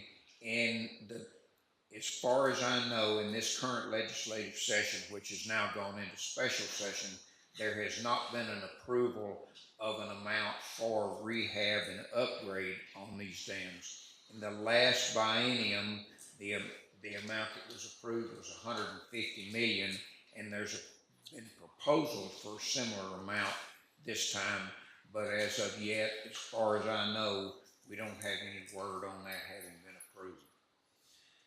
I'll now talk about what we've been involved in most recently. You're probably aware that you've probably heard or seen in the newspaper the mention of a development west of town called Pit Creek Ranch LLC. That property was purchased by a group of investors who intended to develop it as a residential subdivision. The property is just under 3,000 acres, and all of it is within the Pit Creek watershed. As you'll see from your map there, the Pit Creek watershed feeds into site number 2, our flood control site number 2. The Pit Creek Ranch LLC filed a petition for the creation of Lampasas County Municipal Utility District number 1 with TCEQ in June of last year. The TCEQ published a notice in the local paper on September 16th of last year, advising that any request could be made for a contested case hearing with the TCEQ having to do with the approval of the municipal utility district. The Lampasas County WCID filed a request for a contested case hearing on September 26th of 2002, and our concern was primarily for the Site 2 shown on your map. I will read you the part of our request to the TCEQ that references that. The reference flood control dam was designed and engineered to contain stormwater runoff into Pit Creek from unimproved pasture land. The impervious cover from buildings and roadways proposed would increase the volume and rate of runoff beyond the capacity of the original dam design. Therefore, we consider it mandatory that appropriately engineered on-site runoff retention be incorporated into the development, and that the resulting plans be reviewed and approved by the NRCS Dam Safety Engineering site. And then I stated, the ultimate purpose of the Lampasas County WCID is to ensure the safety of residents and properties in the Sulphur Creek watershed. That was our position to start with, and that's still our position. So the rest of the story is that time has gone by, and the commissioners that reviewed applications for contested case hearings met in January on the 25th, and the WCID was granted its request for a contested case hearing. We received a stormwater runoff study from the Pit Creek Ranch engineers on April 20th, and we sent that right away to Karen Green, the dam safety engineer head person at the NRCS in Temple. She returned a response to us on May 22nd, and it basically says that while the study that was done by the Pit Creek Ranch development engineers points to a very small amount of increased volume and rate of runoff, there is some, and she references specific numbers in her letter and says that although the effects of the proposed development appear minimal, according to the developers, the development increases the flow and reduces the travel time into Sulphur Creek Site 2, which results in water filling the reservoir in a shorter time. Her bottom line is that she recommends that the increase in stormwater runoff be mitigated, be accomplished by the construction of runoff detention infrastructure. We have communicated that response from her back to the development engineers, and we're still having discussions back and forth.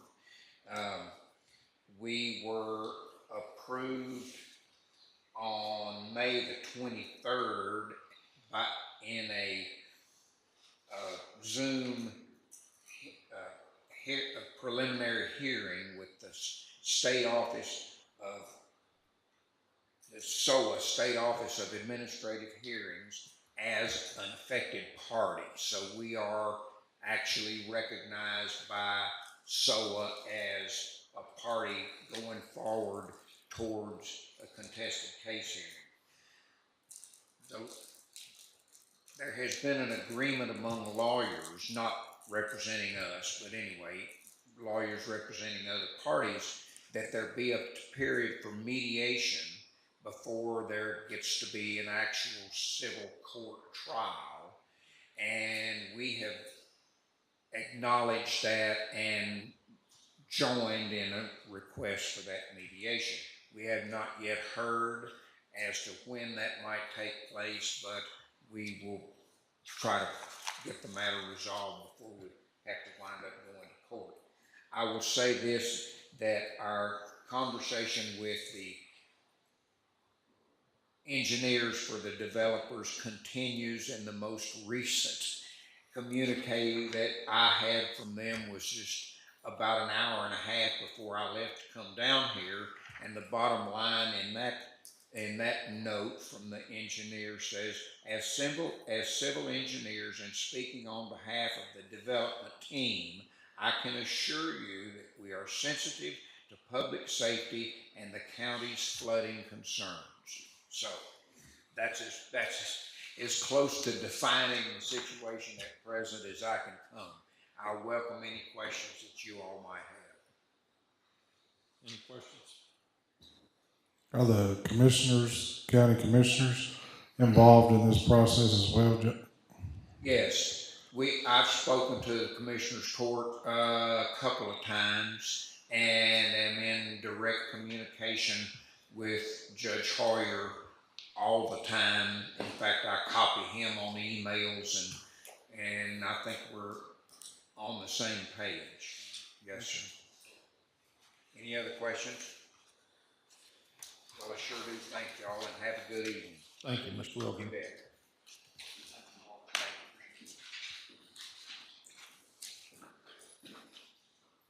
Next up, discussion and presentation from Harold Clary from Cooper Springs National Nature Park.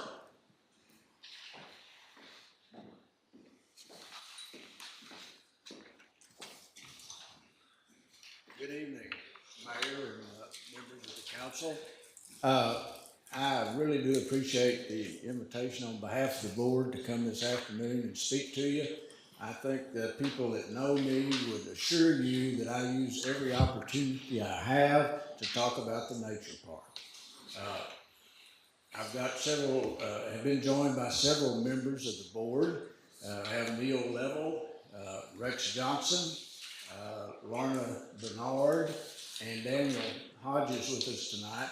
The other three members, Dr. Robin Gruen, Marilyn Clary, and Amy McDaniel weren't able to make the meeting, but they regretted not being able to do that. Daniel has passed out some information for you. I think that I would like to give just a brief history of how the city park came to be basically developed by a foundation. I assume there might be some of you that aren't aware of that. I know a number of you came to the plaque dedication we had here a few weeks ago, where you got the early history on the park, where it was a dream in 2005.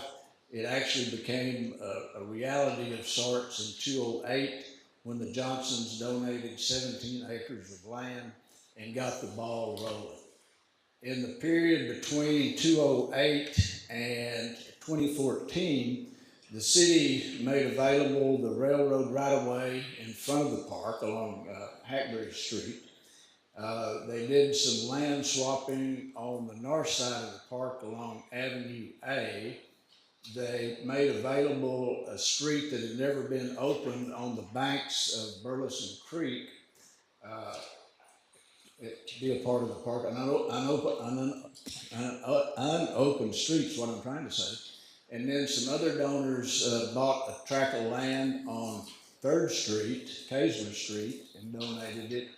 And then the city bought a crucial 2-acre tract that was the Winterstein tract on the Hackberry Street side that gave a total of about 25 or 6 acres that are now part of the park. The reason all that was important before the park could really go forward was that a lot of those property lines were center of the creek. And to have a nature park whose primary objectives or main emphases were on birds and butterflies and water conservation, it's really hard to build a deer-proof fence down the center of a creek. And so it was just essential that all of that be put together, and so it was by that period of time. And so we approached the city at that time about, there was some money, people willing to contribute considerable amounts of money for the development of the park. And so we approached the city about forming a nonprofit foundation so that money could be contributed tax-free for the development of that park. So it became a partnership. There is essentially no formal agreement. It's all based on trust. All of us that are part of the development of that park have done it, believing that it'll always be a nature park. And so a lot of work has been done. What I did on page, the second page, and the first page is the mission statement that we developed in 2014. And I think those of you that are familiar with the park would agree that we have stayed very close to that.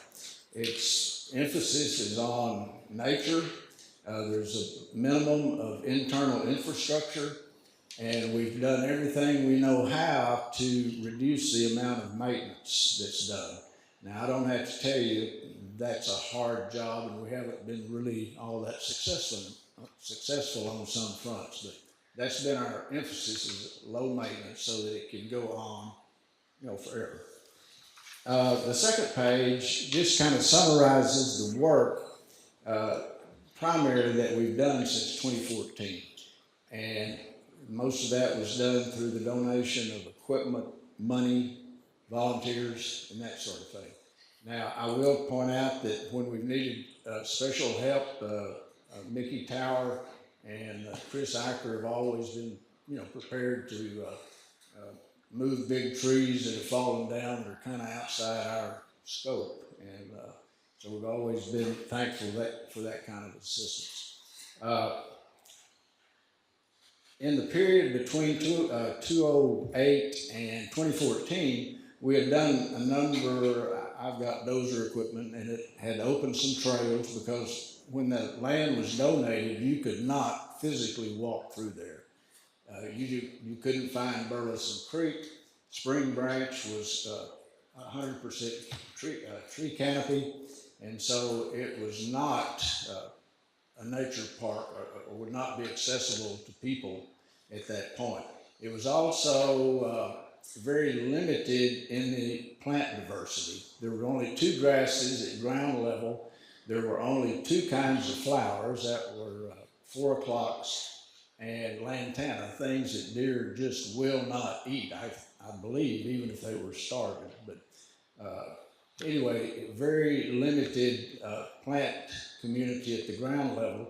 It has a great diversity of trees, and so in 2014, when we got the green light to proceed to raise money and start making improvements, the first thing we did was remove a lot of the non-native trees, open it up so there could be meadows for flowers to attract the birds and butterflies. And I think if you've been in there recently, you would agree that that effort has been successful. Recently, a number of improvements have been made that have really, I think, made the park more attractive. The entrance, was planters were installed, concrete planters were installed, and the garden club, Jane is a member of that garden club, Lorna's a member of that garden club, have done the planting there, and it's really something to see right now. Literally hundreds of butterflies live there at the entrance to the park now. I then listed the things that, have been on our list. Many of these things have been on the foundation's list since day one. But I did take the liberty to expand the list just a little bit since we're talking about projects that we plan to do over the long haul. This particular listing was discussed with Mr. Ward and Chris Eicher on September the 15th. And since then, we talked about the bat house, bicycle rack, and the dog waste station. And you see, they provided the racks and the dog waste station, and we got those installed. And then an Eagle Scout candidate installed 2 bat houses. So those things are off the list. The other thing that's been completed is the sign. Rex Johnson's son-in-law built that, and if you've seen that, I think it's a quite beautiful sign for the nature park. There's 2 or 3 things that I'll mention here. The rainfall collection system has been a part of the plan since day one, and since the railroad right-of-way fronts the park, even the building itself is kind of modeled after a railroad station, the roof design and things like that. And so we plan to put a water collection system there. The tank will be decorated, modified so that it looks like a standpipe for a steam engine. It'll have a snout on it that so that we go back to the 1860s, 1870s when Lampasas, the railroad came this way. And so it'll kind of tie in the right of way. It'll also tie in the trestle that's back toward 3rd Street, 4th Street, that we would hope at some point to turn that into an observation deck, a covered observation deck that would have the same roof style as the entry, so that it kind of ties the railroad theme together there at the front of the park. We also mentioned paving. The city has already talked to us about that. I think it's been in the budget a time or two to do some paving there in front of the park for parking. But we actually asked them to delay that because we did that concrete work there in the front to make a pedestrian area. And so we wanted to have all the concrete in place before they laid the asphalt so that we would like to see it, all one level so that there's not a trip hazard, and it's also easily accessible ADA wise. Before we do the paving, we need to extend the sidewalk that runs along Hackberry Street there, because I believe we could have 10 or 12 parking spots on that side that would also allow for parking for Campbell Park. And so we need to extend that sidewalk so that the paving could include more area. The other thing we'd like to see, or that we plan to do, is a footbridge, a low water footbridge along Spring Branch, so that we can provide visitors access to the southern part of the park. Right now, there's no way to get across to the side where McGregor Glass is, and so that's a fairly important project that we look forward to. Another is informational signs at the entry to help people negotiate the park and enjoy it more. We plan to have some kind of wall to recognize donors, because most of the work done to this point has been done with donations, and we're actually working on plans to make that easier for donors, because it's obvious the city has a big boat to float, and we don't want to add any more load to that than we have to, but we would like some help. We feel like we've done pretty well for the last 14 or 15 years. We'd just like a little help every year so that we know we've got that coming and can plan for that, and then add donations to it to continue to do projects that we think would benefit the park and the citizens of our community. And I don't know if you go by, but it really has become a fairly popular place for people. A lot of people go in there daily. And I see people that go in there more than once daily. And so it is a popular place. And then, of course, another item that I added since we talked to Mr. Ward and Chris, we need a tool shed. If we're going to use volunteers, we need to have tools there to make it easy for them, so that they'll pick up that grubbing hoe and those snippers and rake and go to work, rather than say, well, it's too much trouble. So we hope to do that, and we do, still mow a lot of the trails, and so we've got a riding lawnmower that we can put there so that that's readily available. And then, of course, there's always going to be maintenance. Paul's flood control structures don't control Spring Branch, and when it comes down, it tries to wash out our low level, the trail that runs right along Spring Branch. So there's always going to be repairs like that, just regular maintenance. And then of course, if we get a low water footbridge across Spring Branch, well, then we'll need to do some trail work on the south side. The other thing that we mentioned in here is social media.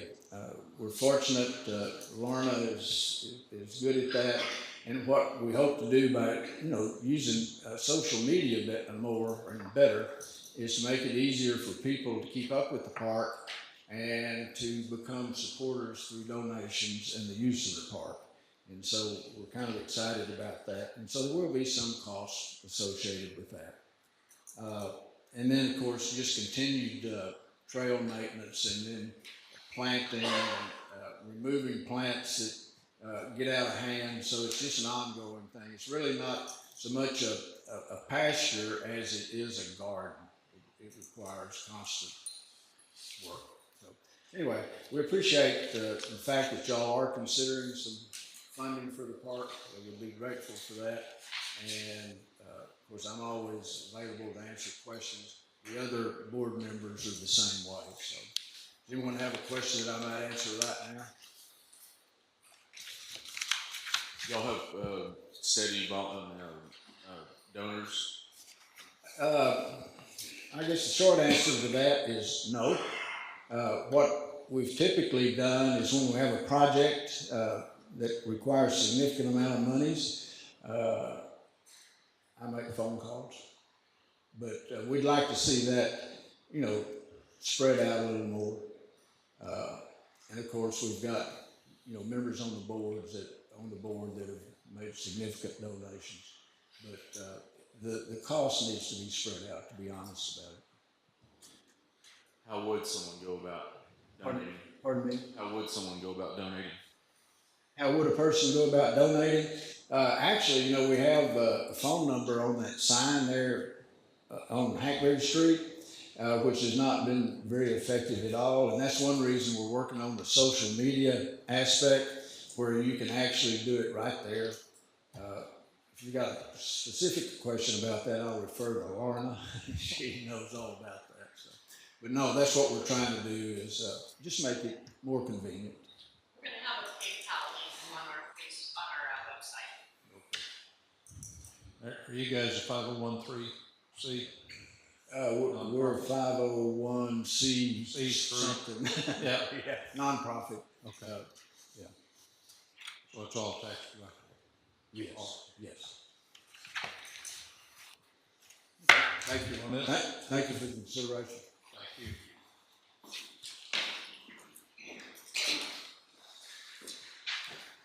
All right, next up, discussion of future street projects as it relates to the comprehensive plan, street design criteria. Mr. Ryan Ward. Thank you, Mayor, Council.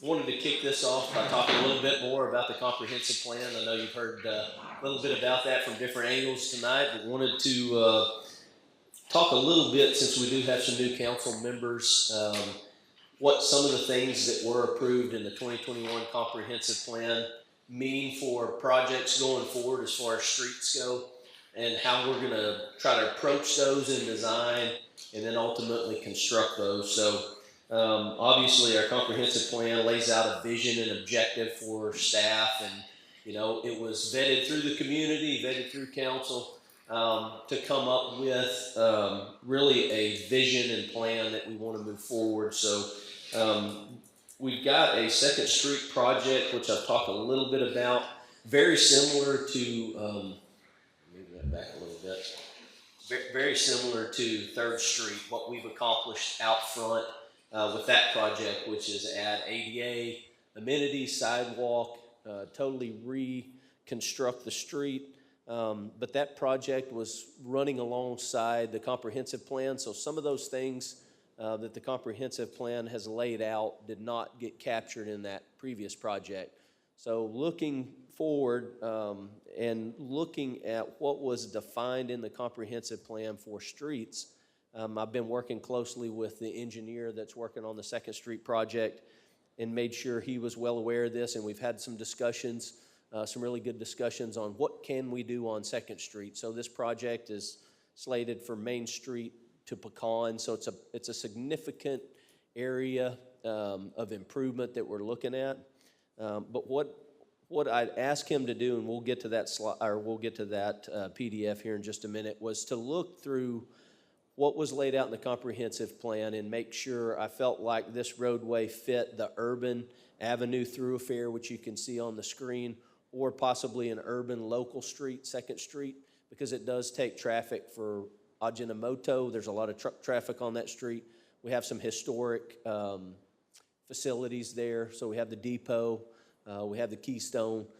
So there's some things that we're really trying to account for, but also make sure it fits within what was laid out in the comprehensive plan. So if you'll bear with me, on the urban avenue, as we work down, you're looking at this particular street, 60-foot of right-of-way, so it fits that category as well as the local. Design speeds are 30 to 35, 20 miles per hour if it had been a local. And then there's some average daily trips or traffic volumes that are slated under the local, which truly probably fits in that pretty easily, but also the varies for the thoroughfare fits in that category as well. But then as you work through this, some things that I want to point out, we typically do, so this calls out travel lanes, 2 to 3 travel lanes, typically two-way movement. Local would be typically, 2 travel lanes. Currently out there, there's nothing striped on the ground for Second Street. It's assumed 2 lanes, basically. You have parking on the side now, and that's kind of how that street functions. But looking, as you work down the list, so basically it states on-side parking, which could be head-in or parallel. Most likely we would look at parallel like it is currently. Curb and gutter, which we do typically on any project that we do. But one of the things I want to point out, the next one is the stormwater or subsurface storm drain. It's called out for both of those streets. So it's something that I've asked the engineer to look at. In this particular instance, it does make sense if we move this design forward to add some curb inlets, extend the storm drain to capture some of that runoff and some of that water down to just past Pecan that it currently flows into the park now. But looking at this piece being kind of the first piece of that in that type of infrastructure. Obviously, medians called out could be optional. Bikeways for the thoroughfare, it's a shared lane or 4-foot bike lanes. Typically, those are between 4 and 5 foot. And then bike lanes called out as well for local. Traffic calming devices we don't typically use in the city. And then you've got, as you skip down to street side, designed for transit, we yes, for the thoroughfare.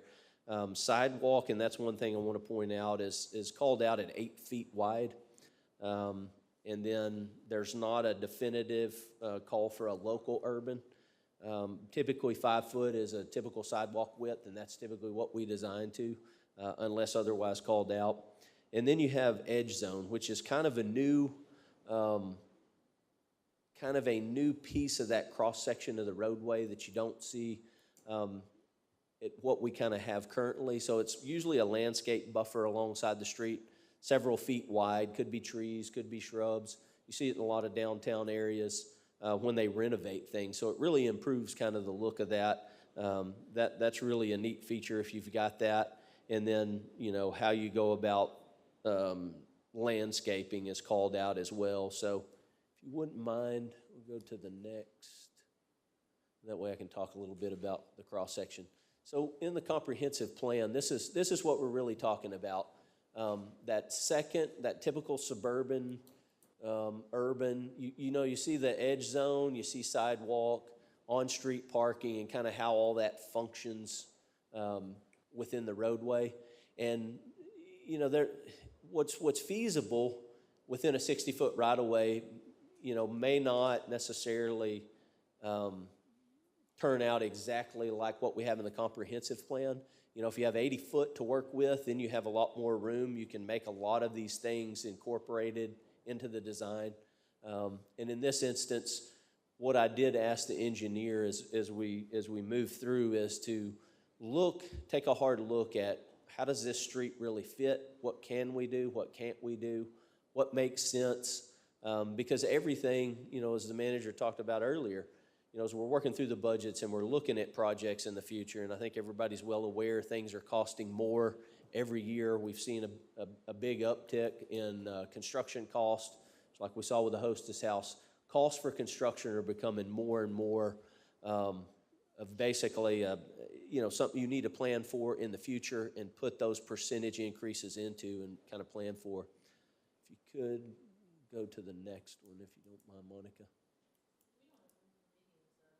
I'm sorry? So that's a great question. So when we're thinking about design and we're looking through the design aspect of it, there's interchangeable things. Some things need to be there. So obviously sidewalk, ADA, that's a requirement when we do a new street or we reconstruct a street. Those things have to be in place, and we focus on those.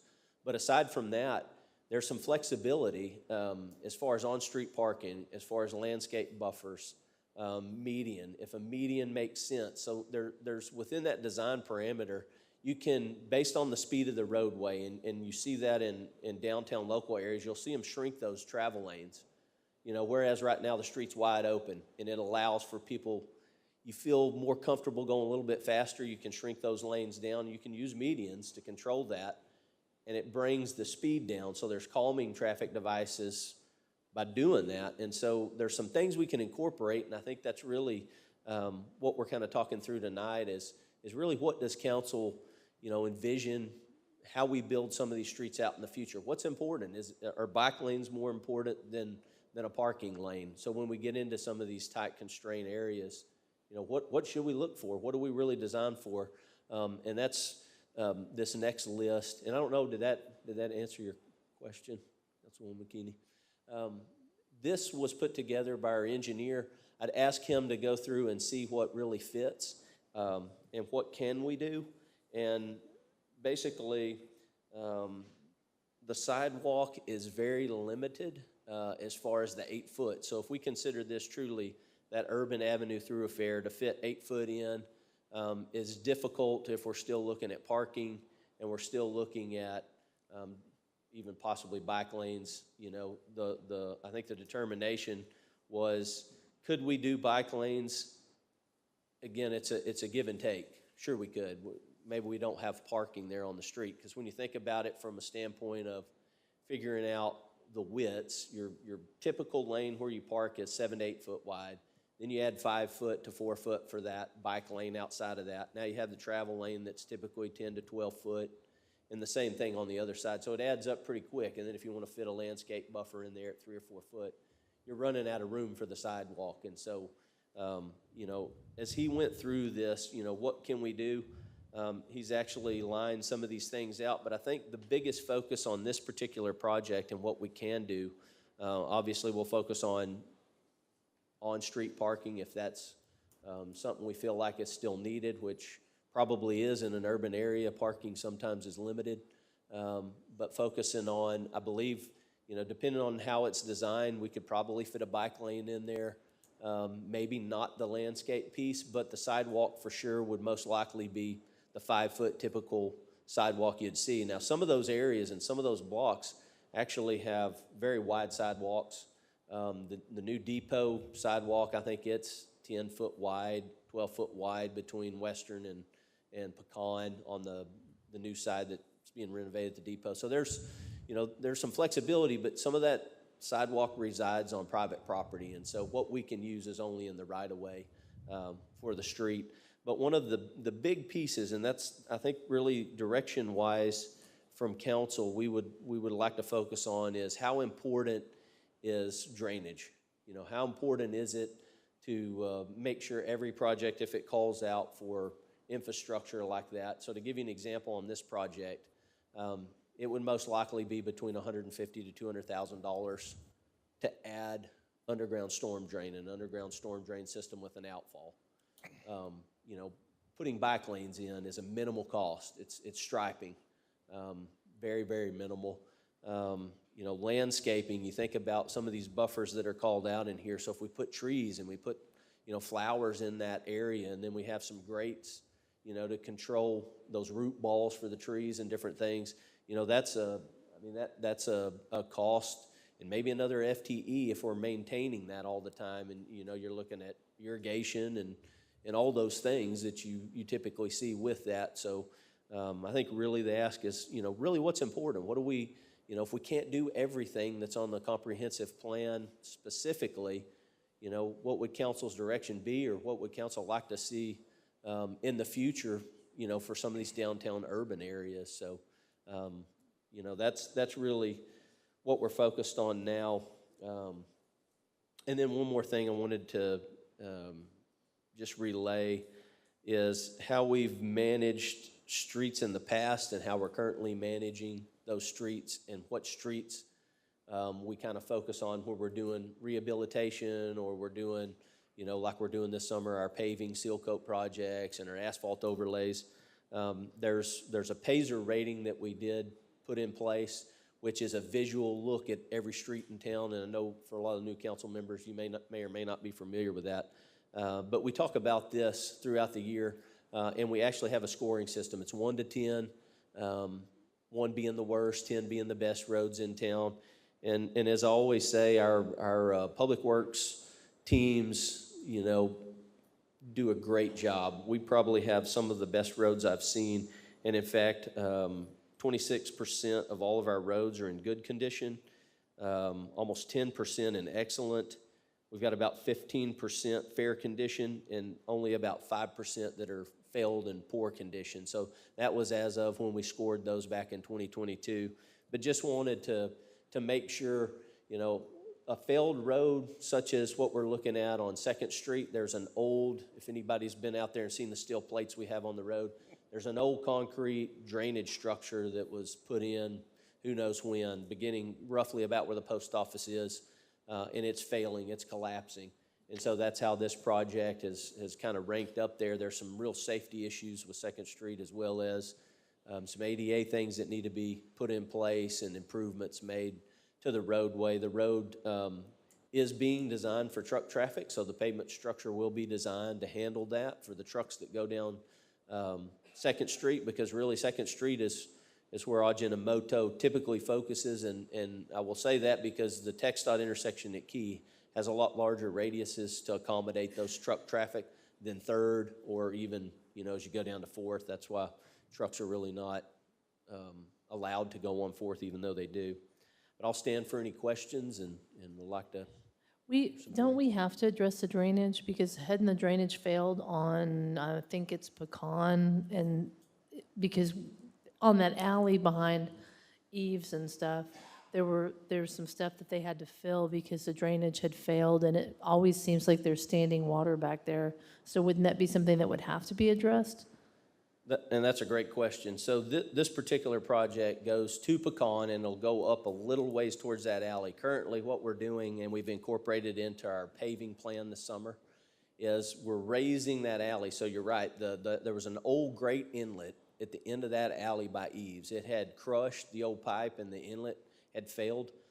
So we'd done flowable fill, which is kind of a concrete material, semi, filled that in, and so we're lifting that up because you're right, it sits underwater. Well, our goal is to surface drain it back to where there's actually one storm drain there now, inlet around that curve.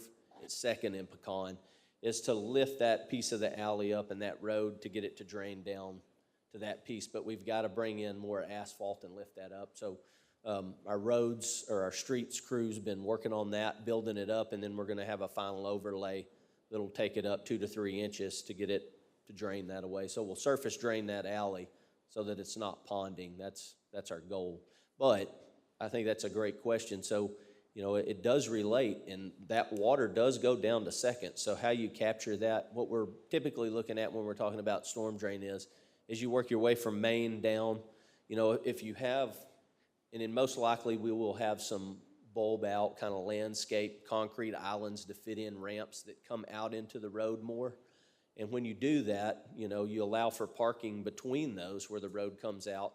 And sometimes that water, you know, the road's sloped and it's going to want to set in those areas. And so it makes the most sense when you're doing some sort of storm drain improvement is you'll put inlets, you know, along that parking area. It'll go into a main trunk line in the system, and then it'll outfall, you know, there at the park. But you know, I think the most, I would say, comments that I get from individuals in Lampasas is, you know, some of the drainage concerns. I hear that quite a bit. I think, you know, at some point you do have to start focusing on putting some of that underground system in and build off of that. You know, this project specifically, you know, would work its way back, which is what you want to do. You can't really put storm drain in, you know, at the point of flow because there's nowhere to go with it.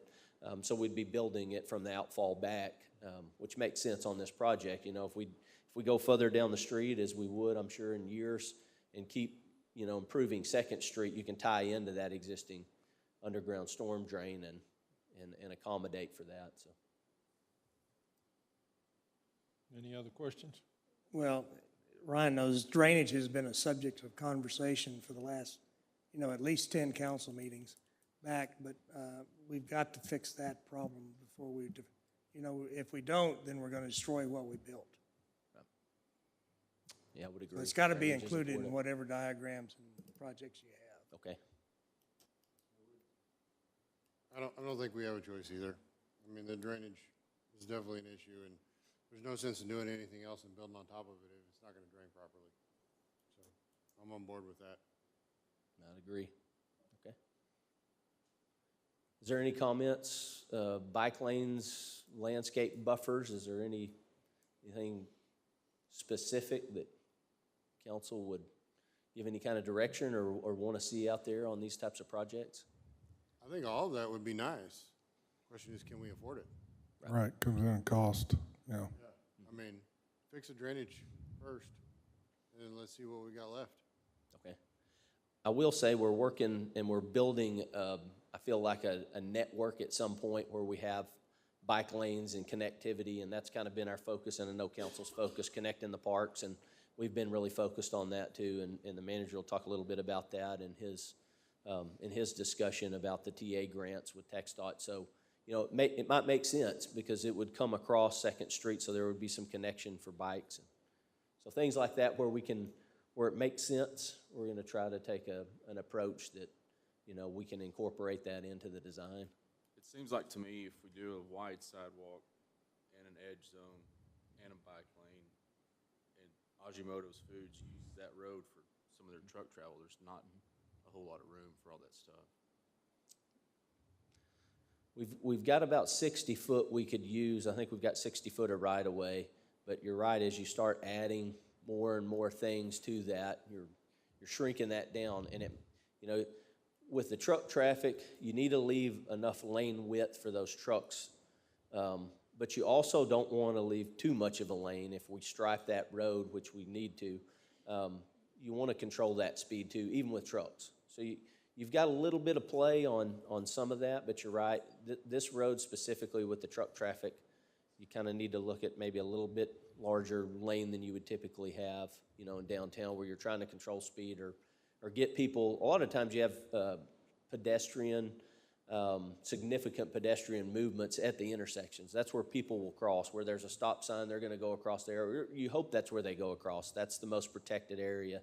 And bringing those out into the roadway further, those islands, and with your ramps, controls that width of that road there too. So you can, it leaves an expectation for drivers. Hey, there could possibly be somebody here at this intersection wanting to walk across. So we can do some things like that too, even with truck traffic. Any other comments? No. Nope. Thank you, Ryan. Thank you. Well, at this time, I'd like to entertain a motion to adjourn our workshop. So moved. Oh, excuse me.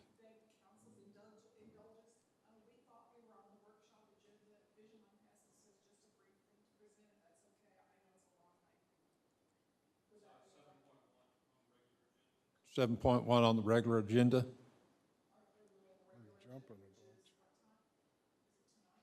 It's tonight.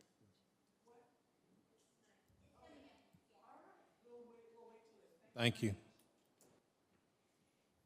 Second? Second. All right, let's, everybody good to have a 10-minute break? Yes, please. Yes. Break, okay.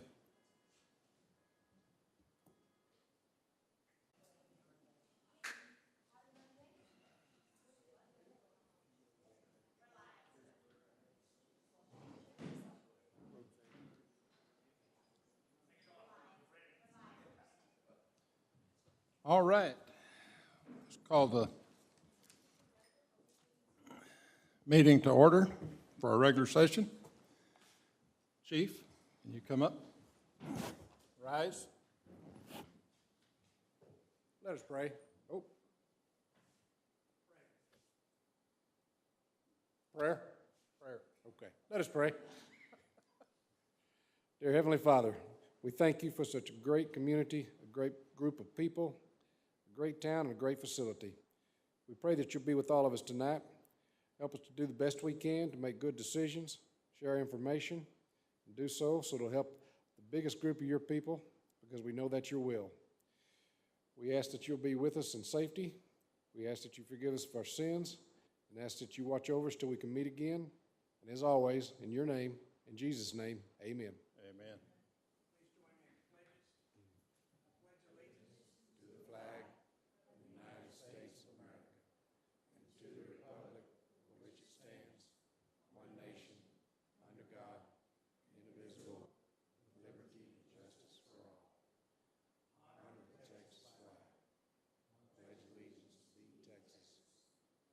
state, under God, one, indivisible.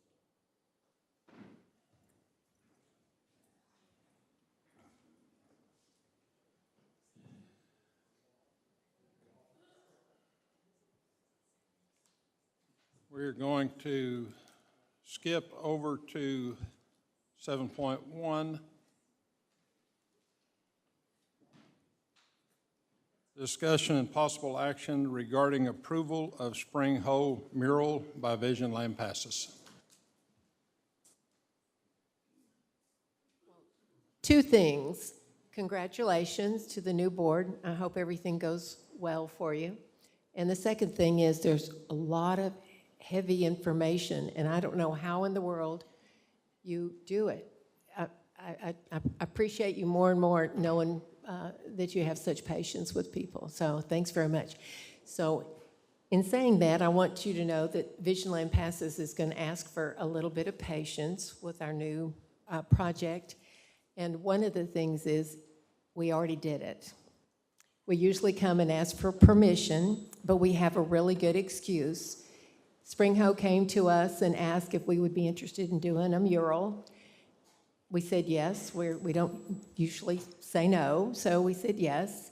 And we asked about a design, and they said they already had one.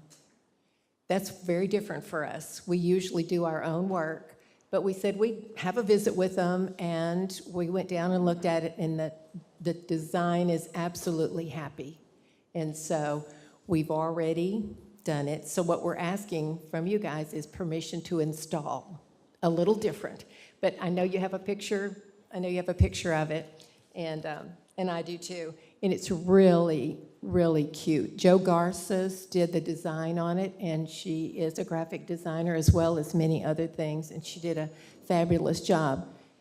Spring Hoe gave her some ideas, and she ran away with it. And when we looked at it, it said it just fits in with the community. So if you guys will just take a look, and you'll recognize some of the icons that we have. Of course, we have the cowboy.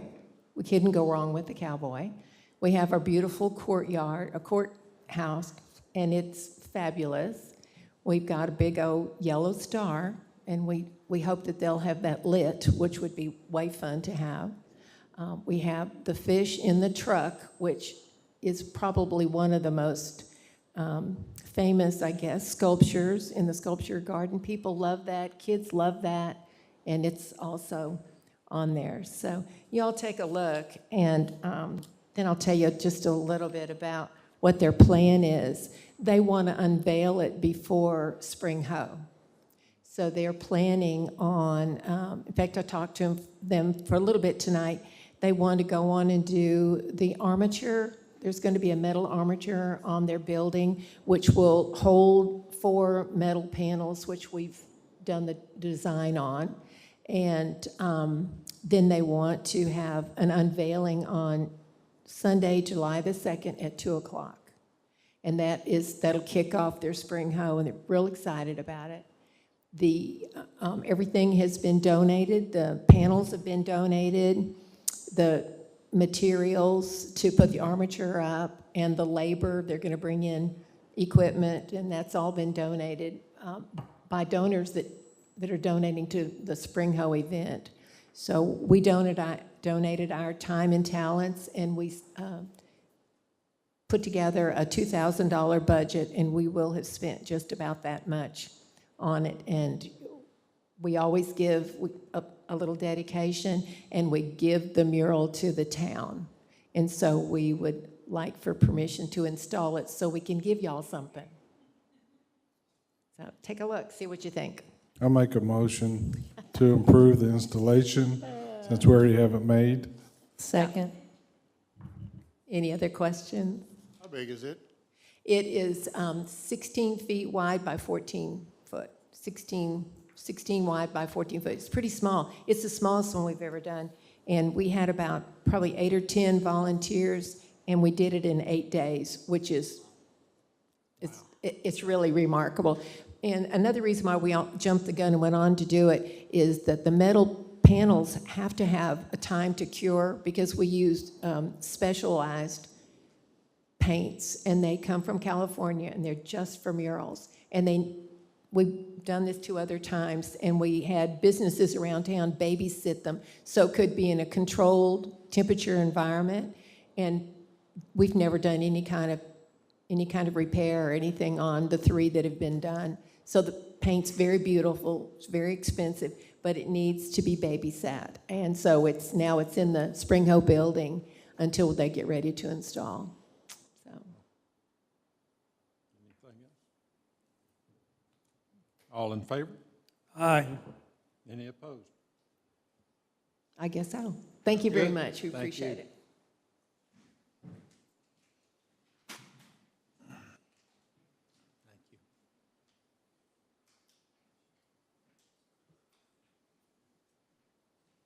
Public hearing and citizens' comment who desires to address the city council on a matter not included on the agenda may do so at this time. The city may not deliberate on items presented under this agenda. Nope.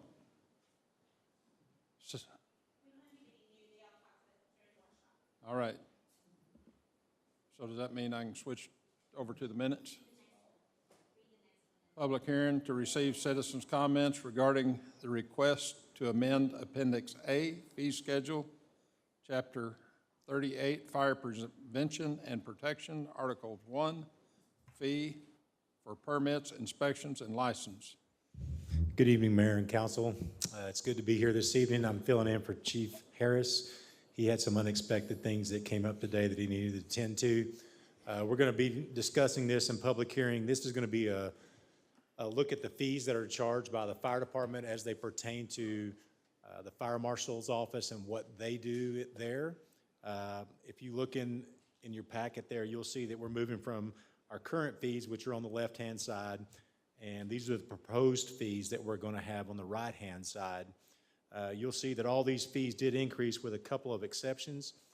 Nursing home, we see an increase of $50 on that.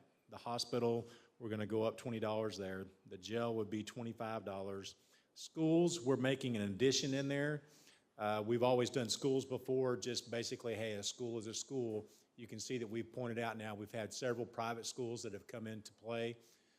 If it's less than 50 enrolled in that school, there's one fee for that. If it's over 50, we'll have another fee for that. Then going on down as far as when you look at built-in fire protection systems and stuff like that with commercial occupancies, when you're coming in, when you're making these initial installations, the observations that we make, the amount of time that we've spent out there, we're adjusting those fees also. A 2-hour sprinkler test going from $125 to $150, fixed fire suppression from $50 to $150, fuel tank storage going from $50 up to $125, fire alarm from $50 to $150. Fire watch, we're asking that we remove that. A fire watch would be something that if you had a built-in fire protection, it was required, something happened to your system. I'm not sure when this all went into effect the last time that these were done, but at that time they would say, hey, we can provide a fire watch for you at $25 per hour to do that. We're no longer in a position where we can do that, nor want to do that, and $25 an hour would not be a rate that we could do that for. What we do at that point in time is we would insist that somebody at that facility provide a fire watch in that. And basically what that means is that they patrol that area, that they're on alert as far as making sure that nothing comes up and that they respond quickly to that situation. So that is the best way to handle it, and that also it also brings it back to the people that own that facility and make them responsible for that facility. So that would be something that we move out of the way. The last thing that we'll add, as far as a fixed system plan review, decreasing the fee, a lot of times we get a plan that's turned in and they'll say, well, it shouldn't cost this much. There's no fire alarm systems involved. There's no built-in fire protection involved. We're going to decrease that to $75, and then we'll increase that, $75 will be if there's not a fire prevention system in there. $150 would be if there is. Typically what happens on that, they take a look at that in the plan review, and they'll say, hey, I don't need any type of built-in fire protection. We take a look at that based on the occupancy, based on the finish out. We go, yeah, you do need a some type of built-in fire protection on that. And so we would go with a higher fee at that situation like that. But that's where the change is going to be. These fees are based on doing an evaluation of neighboring cities.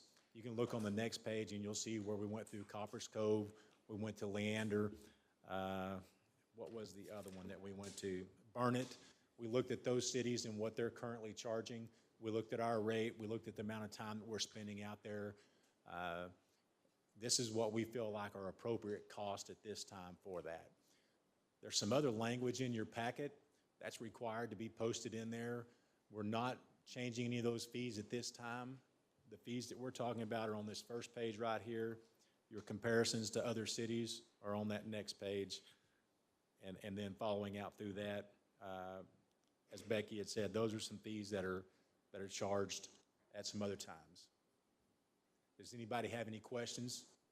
And this is a public hearing on this, so if anybody in the public, I'm glad everybody left, I guess. We don't have to worry about that. I just got to worry about y'all. Does anybody have any questions on this? All right, thank you very much. Chief. 2.1, discussion and possible actions concerning approval of minutes of the special called meeting on May 15th, 2023. I didn't see any corrections. Recommend approval. Second? I'll second that. All in favor? Aye. Any opposed? 2.2, discussion and possible action concerning approvals of minutes of regular meetings held on May 22nd, 2023. I didn't see any corrections. Recommend approval. Second. Any discussion? All in favor? Aye. Any opposed? 3.0, consent agenda.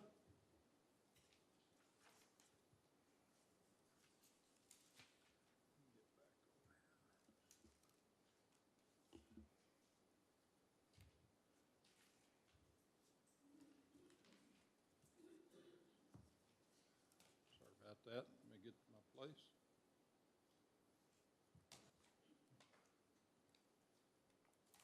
Have to read them.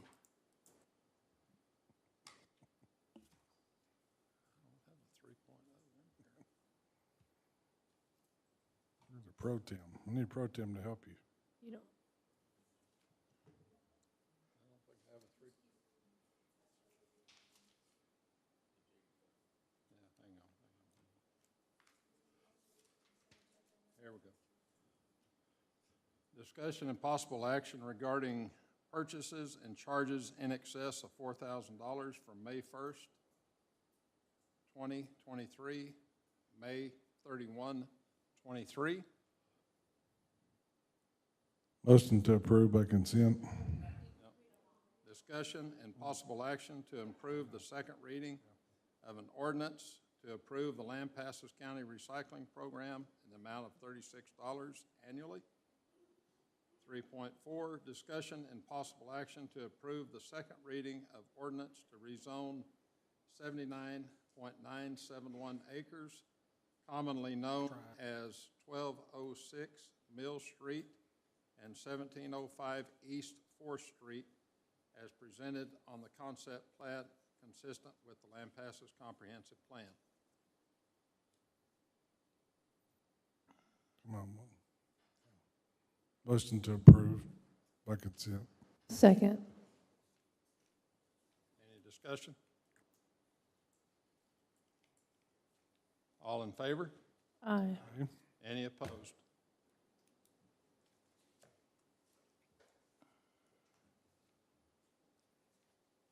Discussion and possible action regarding, I'm sorry, I'm still in consent agenda, I'm sorry. It's been a long meeting. City manager. 5.1.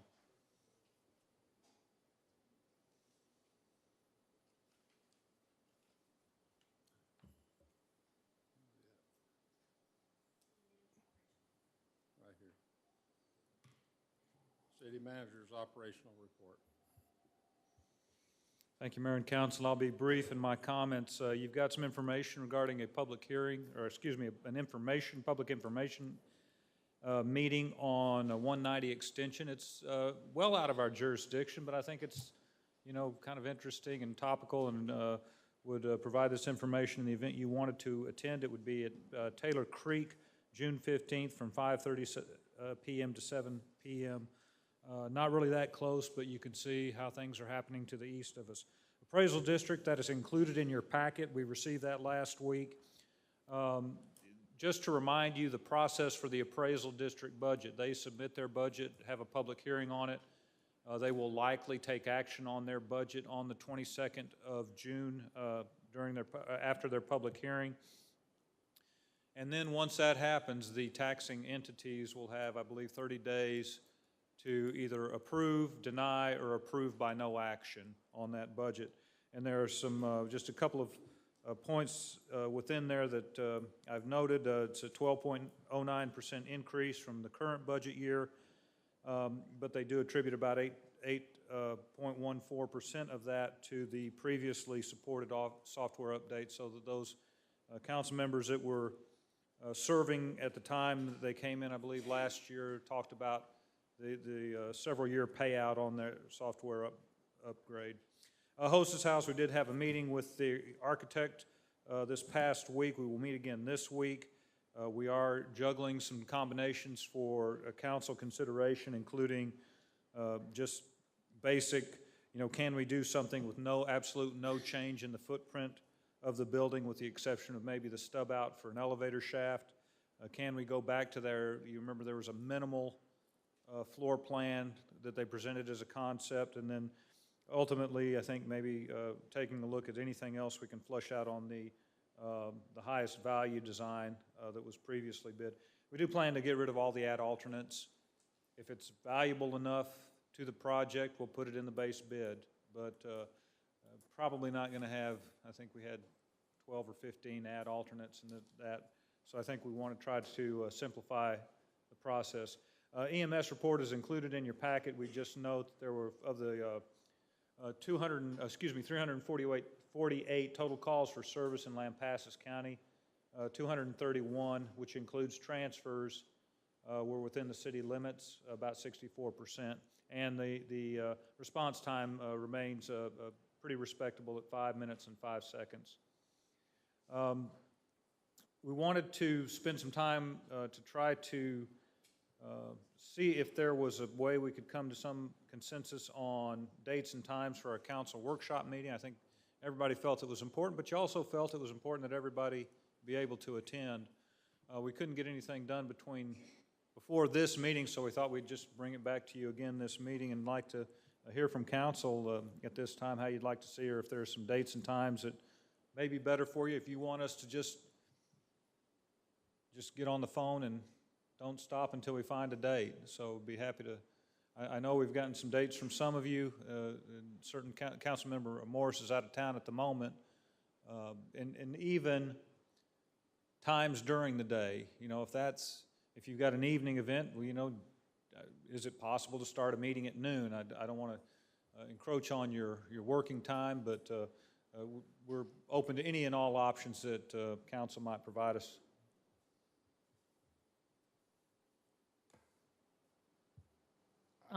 Give me a time.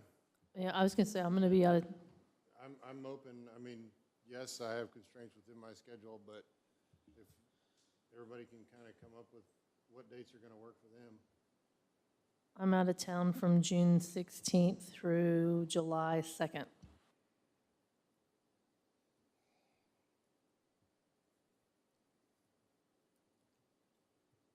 I will be out of town June 22nd through July 2nd or 3rd or 4th.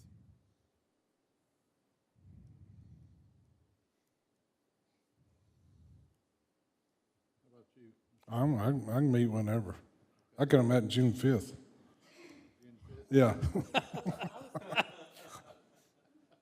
That was almost. That was the original.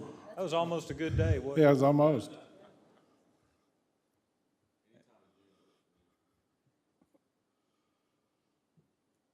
So we're looking next week, is what I'm hearing, if Zach can make it. So really, the only one we're waiting on is Councilman Morris. Well, if we can do something before June 16th, is that right, 16th? Yeah, This maybe is- this week. Yeah, and Zach is out of town, so we push that. Next week? No, because today's the 12th, and you're gone the 2 days, so. July 17th?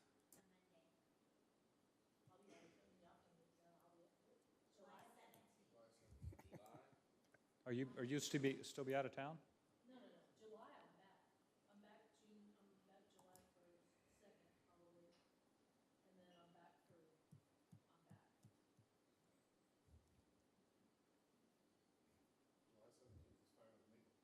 It's fine with me.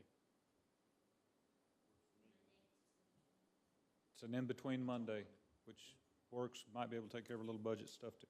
Let's shoot for that. I'll check with Councilman Morris and, Yeah, well, time.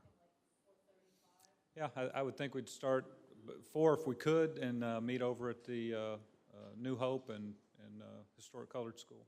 And then heck yeah. I'll be there. That being said, we can do this anytime that's convenient for council.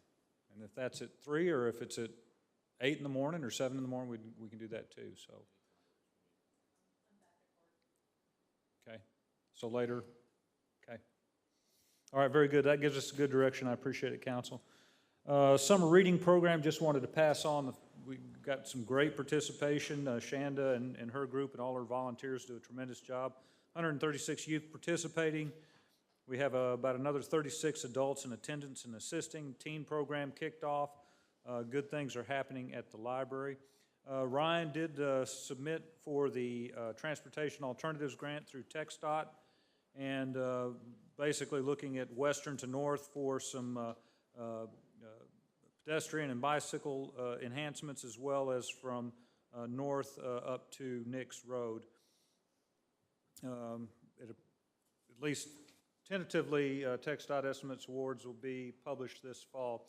Park security, we did give you a somewhat, not real specific update in terms of the security, but I think between Monica's team and Christy and Ryan, we've come up with a preliminary solution for some sort of surveillance with backhaul, and it's coming in at probably about what we looked at 5 years ago, 6 years ago.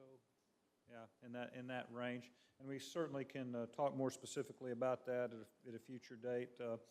It could be a budget item. If council thought it compelling enough, then we'd certainly try to fast track that project as well. The only other item I had is airport planning. That's a kind of a long paragraph, but what it says is TxDOT has been having some delays in contracting for the airport planning project. As a reminder, the city is considered a sponsor. TxDOT actually contracts with the selected firm and administers the program, at least financially, and provides oversight. We were hopeful to get that project kicked off probably in March. It was the time frame that we were looking at, but it still has not been contracted. I think we're hopeful to see some action, some direction this week on that project, whether it's being able to successfully contract with the #1 ranked firm, and certainly we had suggested that the #2 ranked firm would be capable and qualified. I'd be happy to answer any questions. I have a really quick question about, because we're talking TxDOT here, and it's probably something that affects later in the agenda, but we passed a school zone, if I remember correctly, for in front of the high school, correct? But I don't know who's in charge of putting those signs out, since that's a TxDOT highway, because they have still yet to be put up. We can follow up on that. Okay, thanks. Thank you.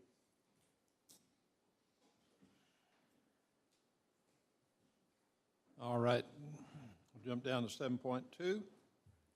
Discussion and, Sorry. no, No, go ahead, you're good. I was jumping the gun. you're scaring me. I was so excited, it's our turn. It's like, yes. Melissa. Yeah, hi. I'm gonna let Becky start. She does such a great job of introduction. Good evening, Mayor and Council. This item was placed on the agenda for us to discuss the Chamber of Commerce Tourism Visitor Center Agreement. We do this annually, and it kind of goes hand in hand with their budget that they provide to us. The reason we put it on the council a little earlier than normal is to give you an opportunity to read through it and review it. Staff currently has no changes or adjustments to be made to it. We work really well together as far as her timelines and when she gets us the projects, yes, the hot funding, but also the post events and when we go to the reimbursement for the events that happen, as well as the budget that she produces and her reporting process. So as of right now, it's just for you to view, for her to go through and to talk to you about her process, and then if you have any questions, we can assist you with those as well. So earlier last year, actually, when I came and presented the budget for 2022, 2023, we had discussed actually coming and putting our event hot funding into that budget process or budget presentation.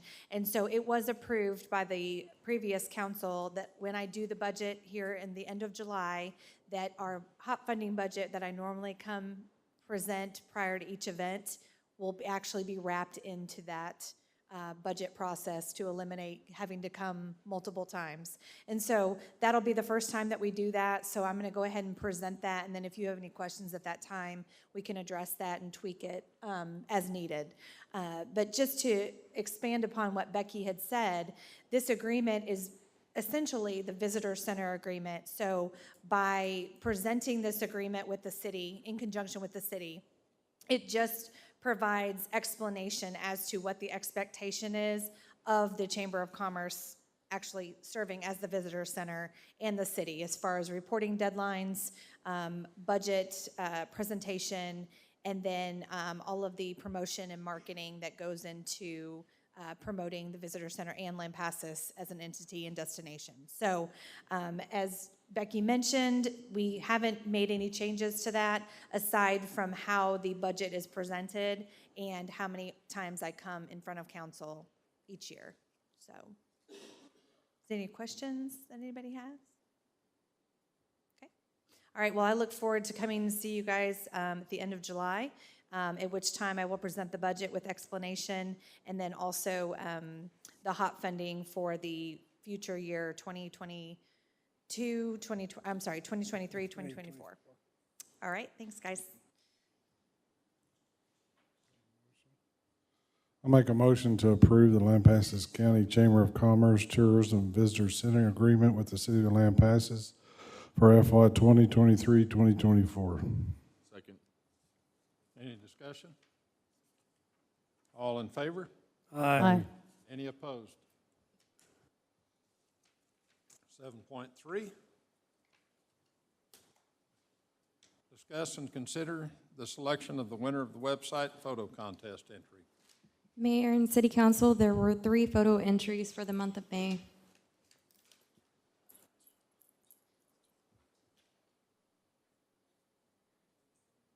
Do I have a motion? Make a motion on entry 1.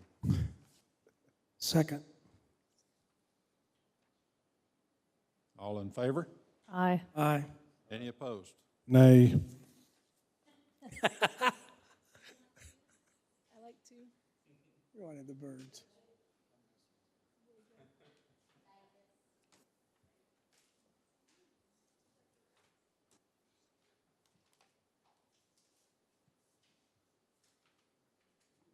Seven 7.4.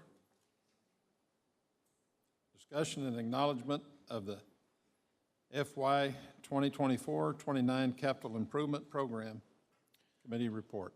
Mayor and Council, we're seeking consideration of a motion to accept the CIP report for FY 24 through 29. I make a motion to accept the CIP report for FY 24-29. Second.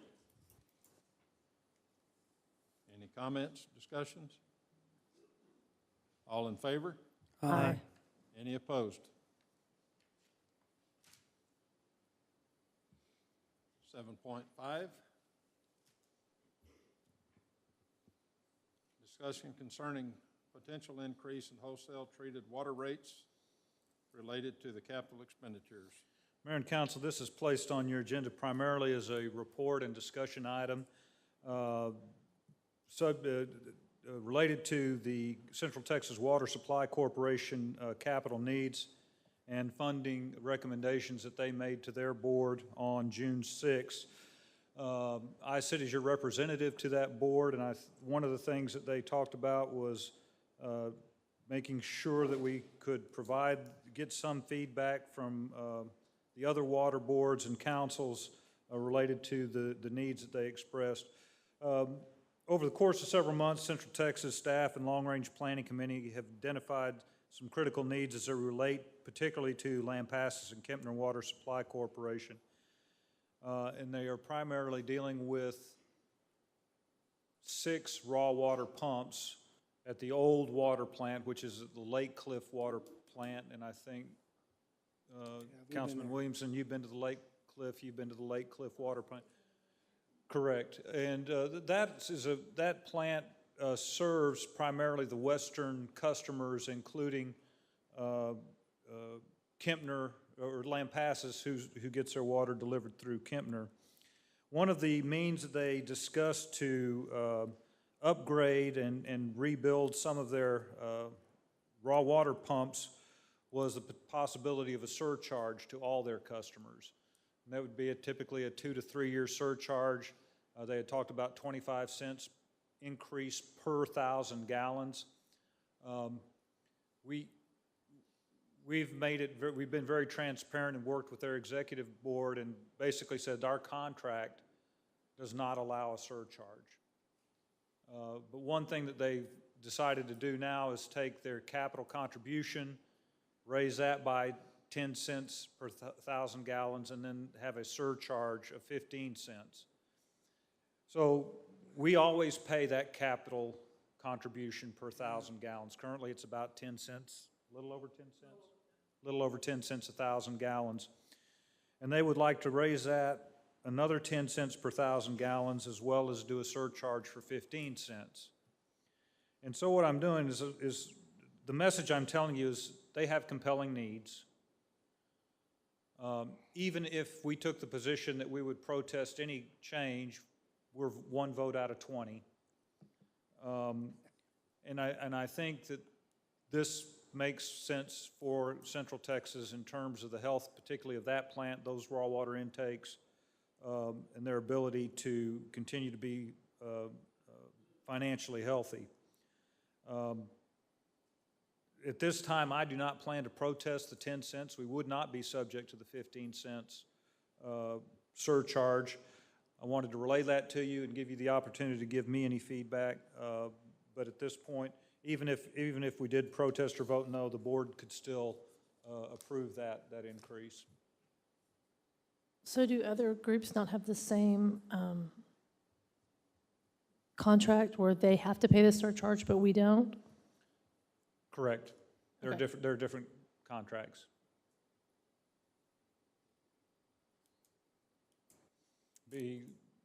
Well, I'll proceed unless, certainly if you'd like any other information, please let me know. That 10 cents per 1,000, do we pass that on to our consumers? That would be something that we would certainly consider. I would suggest we consider that during the budget process. Thank you. Thank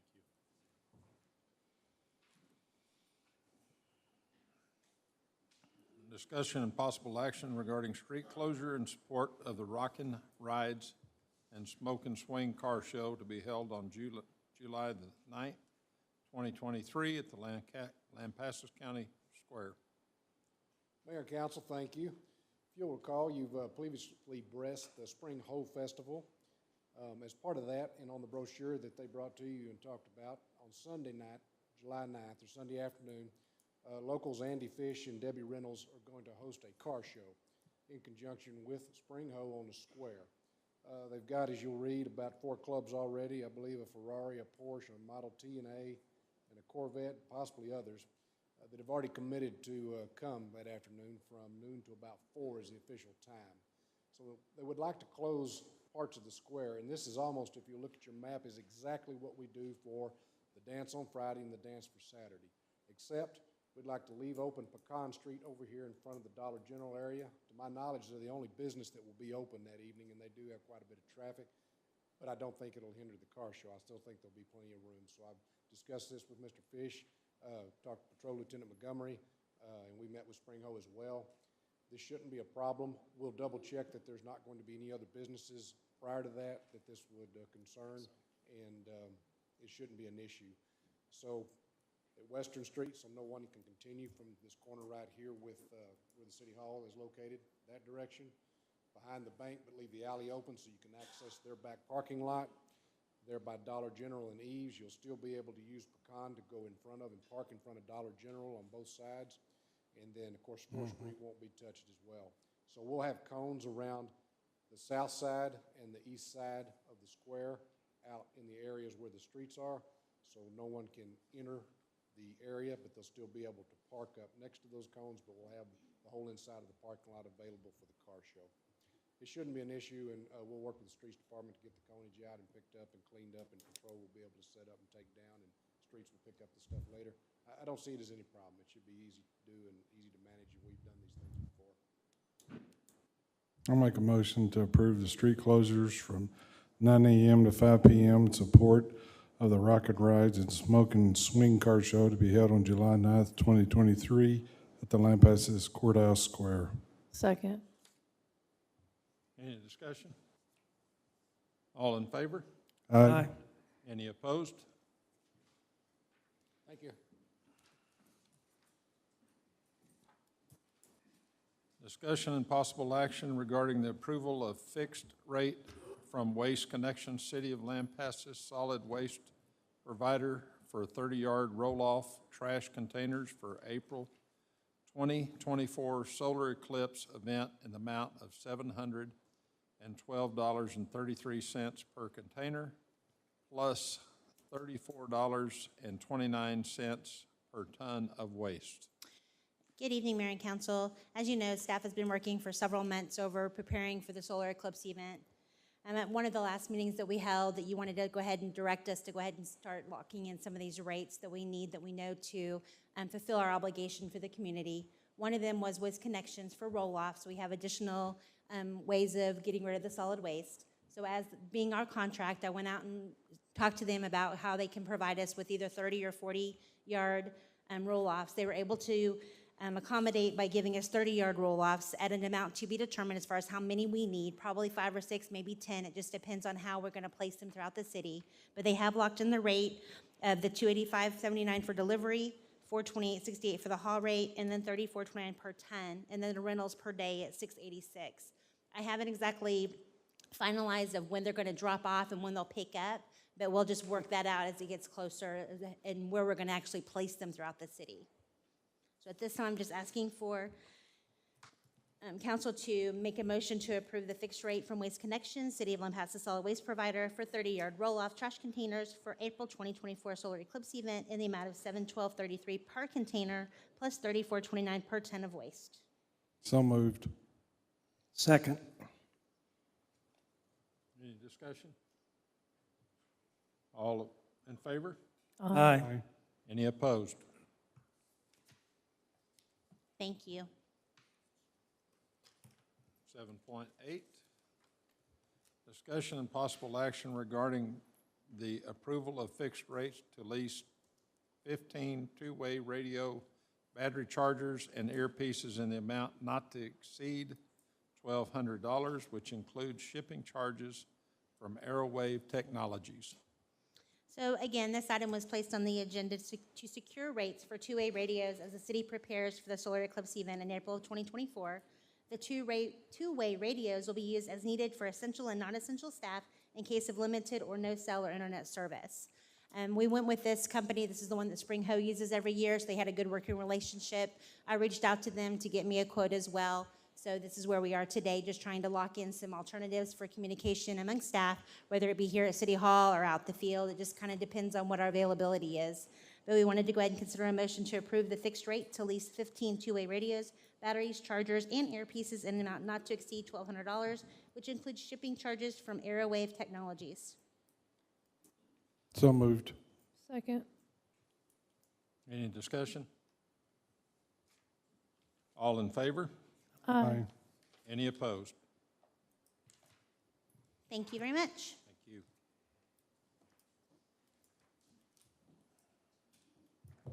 Discussion and possible action regarding fencing from the United Rental to secure property at the 580 Sports Complex in the amount not to exceed $23,000.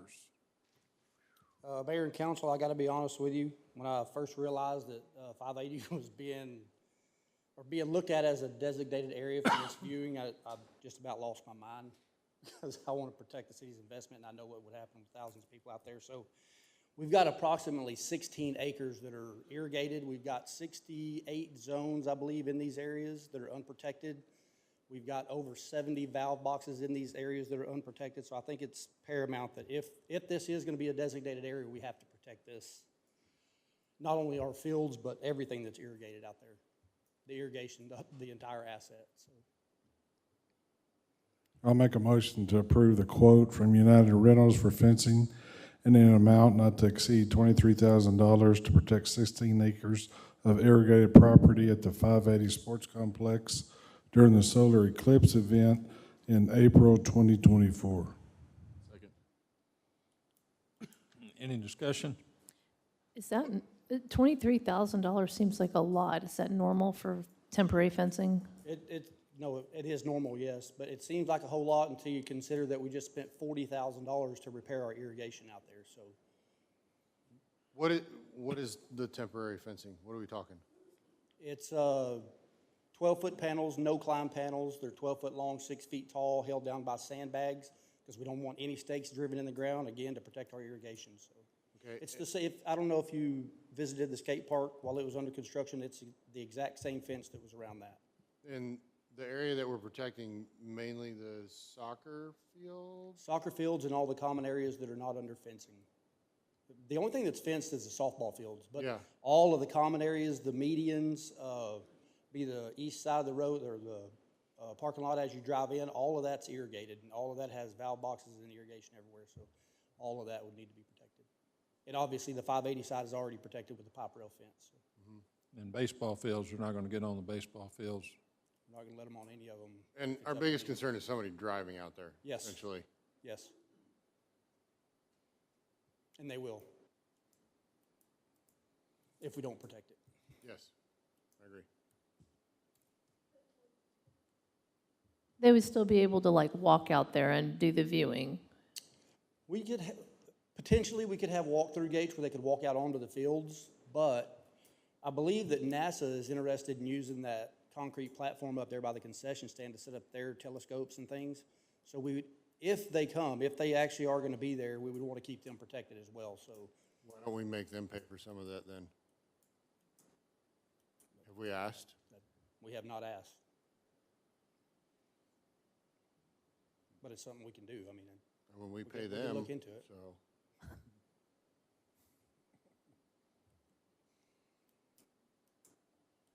Just an idea. Maybe we ought to find out if they're coming or not. Yeah. Sure. We will. At least maybe get some kind of reimbursement from them. Yeah, We're trying to protect their If we know that they're assets. not coming, then I wouldn't be opposed to having walk-through gates out there where people could go out there and set up their chairs or do whatever they want to do, but certainly no vehicles allowed on any of the irrigated areas at all. I don't see any reason why we couldn't ask them and put it up. Worst they can say is no. Right. Worst we can say is no too. Yeah, we don't want to scare them off, though.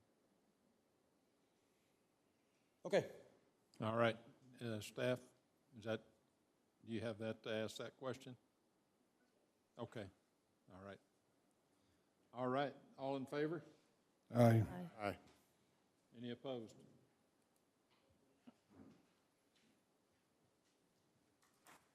All right. 7.10. Good afternoon again, Mayor and Council. This kind of tags along with what Parks Director had just talked about. To give you a little bit of background, we sat down, and when I say we, public safety, so the chiefs, as well as Lieutenant Chuck with PD, and we kind of, our goal when we met was just to kind of lay everything out there is we're looking for a way to make sure we mitigate any delays to try to get public safety back and forth across Key. So Key was what we kind of focused on in the beginning. One of the things that comes out of that was, you know, also how do we manage where the fire station's at to keep that east-west or at least west direction accessibility open. So we kind of talked along those lines. What's that going to take? What's that look like? You know, looking at Key with the traffic volumes, and, you know, we're talking about this event being one of those that's going to start probably Thursday afternoon with vehicles coming in, Friday ramp up, Saturday even more, Sunday. You know, the day of the event is Monday. And so obviously on Monday, how we manage that traffic volume to the best of our ability, which is going to be difficult when we're talking about the amount of individuals that could be coming to our community. So we looked at all the streets from basically 190 at the intersection of 190, 183, coming back down Key till you get to North Street. So basically, would you mind pulling the map up, Monica? And maybe I can kind of talk to that first one. It's kind of difficult to see on there, but what I'd done is there's some areas you can see in yellow. And so it's the block either side of Key. So what we were looking at was closing 7th either side, closing 5th either side of the street, jumping down to 3rd, closing both sides, leaving 2nd open, then closing 1st. So basically every other block, closing that first block coming in, both sides. Those would be type 3 barricades, which are the ones with the 3 bars you see, the orange, and barricading those streets off. We would still allow the traffic, obviously, that live on those streets. Individuals that live there could still access and get in there, but the main thing would be nobody can turn off onto those streets. And so the reason, you know, when you're looking at something like closing roads, the roads we're leaving accessible are controlled intersections. So they're signalized where you can move traffic in and out, whether we do that manually or TxDOT puts in some sort of traffic program during this event to control those signals to keep Key moving, both, you know, north and south. But, you know, as we talked and we kind of worked through this, that made the most sense. You know, when you think about volumes of cars and where you want to take those cars and where you don't want those cars going, you know, I think it makes the most sense because we're kind of blessed with 100 signals on Key. You don't see that in a lot of smaller towns and on these major, you know, kind of arterial main highways. And so how we manage that and try to keep traffic between those 2 blocks, because people will get stuck in intersections. So cutting off the intersections where there's no access from the side already, except for 3rd. 3rd has an existing signal, but closing 3rd as well. But trying to focus on the roads that don't have signals, close those, give us some gap to move traffic back and forth. And worst case scenario, some of these roads that we've got closed, if council sees fit to that, we can actually, for safety vehicles, if we need to somehow open that up to get them across, you know, there's the ability to do that too. Obviously, we'd have to stop traffic. But focusing on 3rd, one of the things we talked about was focusing on 3rd is kind of our control to get, you know, public safety back and forth. You know, public safety, all those groups are focused on quadrants most likely in the city. We'll have PD and we'll have fire staged, you know, in quadrants of the city. So they're already on those sides. But, you know, in a big event, you know, like Chief Smith was talking about, in a big event, we need to be able to access more apparatus or other vehicles from fire to get them across. And so that's kind of the focus on this as far as the road closed. If we could go to the next map. So is the 3rd being closed and having access to that light for the cross traffic? Is Correct. that okay. Correct. So all of the cabinets that TxDOT has out there, all signal cabinets, they actually have a little, you probably never noticed it, there's usually a little small box right on the front that's for PD or fire, EMS, emergency. There's a key. they can get in there and they can pull out this little device, looks like a click pointer. They can control that signal manually. You see it at big events, you know, when people are trying to move traffic through. We'll need some training. We don't typically use those, but we can work with TxDOT on that to manually control the signals we need to. I'm hoping, you know, we can also have some of those programmed where they're synced and they're just forcing traffic through as well. But, and I don't know, did that answer your question? Okay. So the overall map, what I wanted to show, you actually can see the road closures there as well. But what I wanted to kind of focus on the larger map, and what we're asking council if we go out for bids on this for a barricade company to provide all these things. We've got message boards proposed from all directions on TxDOT roads coming in. We did talk to TxDOT about this. And state resource-wise, as they're, you know, managing this event across the state, we may be limited. I was hoping to be able to use some of their devices. We may or may not be able to do that, so focusing it on the barricade company if we go that direction to provide those. So be about 6 message boards coming in from all directions, both 580s, 183, 281, 190, you know, coming in from the north as well on 281 there and 183 where it branches off. So message boards, and the message, you know, obviously would be something we would coordinate as we get closer. My thought initially was if we looked at it from the standpoint, I don't know if everybody's familiar with message boards, but there's a limitation on the text you can put.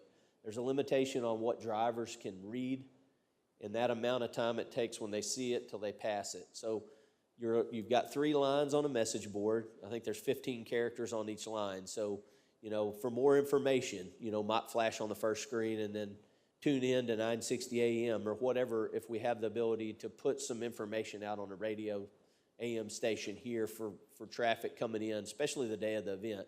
With cell signal limited, may be tough to call and find out where do I need to go or where's a spot to go view it. So having the ability to put messages like that on there. That may be the message we want to put out.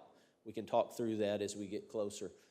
Some other messages might just be, you know, expect delays. You know, you see those message boards all the time. Expect delays as you're coming into town. You're probably going to know if you came from Hamilton, you're backed up for an extra 30 minutes, hour and a half, who knows, you know. So you're going to know, but to be able to, you know, the thing I want to make sure council's aware of, we can't really we can't put a message on there that says, hey, go here or go do that. There's just not enough text and not enough time to put that type of communication out. So, but it is, I think, beneficial if we focus on, you know, some sort of information that we can direct people to. As well as other thing that I wanted to point out was at the sports part, one of the things we discussed on the day of the event, you know, what we're looking at is setting this up and probably if we go out for bids, it'd be probably a week to get everything here, get it set up. Some things would need to be in place early, like message boards. Barricades we would set up probably the day or two prior to the event to close those off. But temporary signals or portable signals, I don't know if anybody's seen those. They're used a lot in the TxDOT world or you know, even in cities when they lose a signal, they bring in trailers, they've got a solar panel. But what we're looking at on that is that furthest entrance, the dirt entrance where we would focus people in, if this is one of the spots selected by council to send folks, we would set up a temporary signal. So you've got 2 signals coming in, we would have the advance warning and all the other things that go with that to control that intersection. The reason we looked at that is because you've got high speeds out there, 55 miles an hour. Controlling that, traffic will be backed up trying to make that left turn in. So being able to stop traffic, that takes, you know, less individuals out there, you know, and gets them off the pavement. People are used to seeing signals. If there's a signal there, you know, most of the time people will comply with that. So focusing on that piece. And then the only other item that I wanted to mention, like we use for Christmas on the Creek, is having or renting, if we don't have the video in place by a video project that we've been working on at that time or at that point, is renting those trailers. And so probably 2 at each, 2 probably at 580 if that's a spot that we're directing people, probably 2 at Campbell Park, 2 at WM Brook. So we would have probably a total of 6 trailers with video that PD has access to, that can be monitored, watched throughout the event so that we know kind of what's going on at these areas. And, even worst case scenario, if there's something that happens, an accident or something, we can already know what's going on there before we respond. So it's usually a good idea if we can have that capability for that. So I'd leave it open. I think direction is really what we were looking for, and possibly going out to reach out to some barricade companies to get some quotes. I'll stand for any questions. A lot of expenses cited here, but what is our chances of revenues? I mean, is there any, we talking hotel, motel being it, or? Well, one of the, maybe a question for Finley more than. Well, one of the things that, and Stacy and the chief have really been working diligently on this, is looking at other companies too to provide, hopefully like a valet service. If 580's one of the locations that we send people to, it's significant. It's a significant amount of people, and charging an entry fee to recoup some of that. I don't know that it would be enough to recoup, obviously, all the, the expense that's put out for this event. But we are looking at that, and just like a lot of the folks around are renting places in their fields for off-grid camping. If we focus people to 580, that's what we're looking at to offset some of these costs. There would be a parking charge. We would have a company out there controlling people coming in and where to park, just like you would for any other event, but to recoup that on charging them parking. So that's one of the things that we're definitely looking at.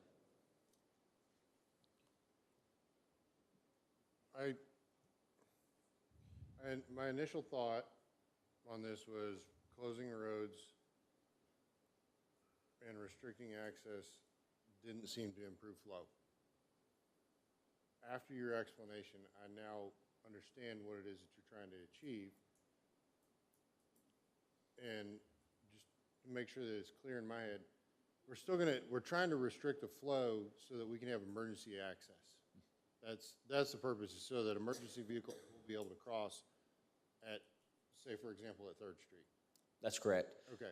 One of the big focuses is public safety. I completely agree with, if it doesn't have a signal there, we need to close the road. 3rd Street is the one that I was struggling with. I'm like, why are we going to close 3rd Street? There's a signal. Right, there's a signal. But if it's primarily to get emergency vehicles to the west side of town, it totally makes sense. Right. And one thing I would like to add to Councilman Pratt is the other thing that I forgot to mention, or I've left out in this, is we did reach out to TxDOT. One of the things that did come out of the meeting along those lines is 4th Street, the day of coming in from Cove, so coming in from the east, to keep 4th Street open for that maneuver, and then if we had to get to 3rd and take them across, we did, and I've reached out to TxDOT. I need to reach out formally depending on what council directs me to tonight. But I think they may be willing to let us close that. So basically, if you're coming in there at Walmart at that intersection at Sefco, you would kill that right turning movement. You would kill any cross traffic coming that way. You would keep everybody on 190. They could go down, then they could hit 183 and get on Key and keep that open, because the key is that westbound movement. If it backs up, which it would back all the way up through that light most likely. You won't be able to get out of the fire station, so you'd be restricted. So that was one of the other things but I can't guarantee TxDOT would approve that. But let me make sure I completely understand. So you would be basically closing any westbound movement on 4th Street? Correct. Eastbound movement, getting out back towards Walmart, totally fine. Right, totally fine. Going east won't be our issue, and I think at the end, to try to get folks out when the event's over, letting them go eastbound and opening it up. The only problem I see with that is people cutting through Sefco. Right, exactly. And how do we mitigate that? I think that's going to be if that's closed, you're still going to get those folks that want to cut through Sefco and try to come that way. Yep, that's definitely a high probability. Any other questions? Anything else? Direction? Got a motion? Well, is there a motion, or we just have direction? Consideration. Need a motion? Let's get 4 more quotes on. Yeah, I guess a motion to request formal quotes for traffic control rental of devices during the 2024 solar eclipse event. Second. Any discussion? More? All in favor? Aye. Aye. Any opposed? Thank you.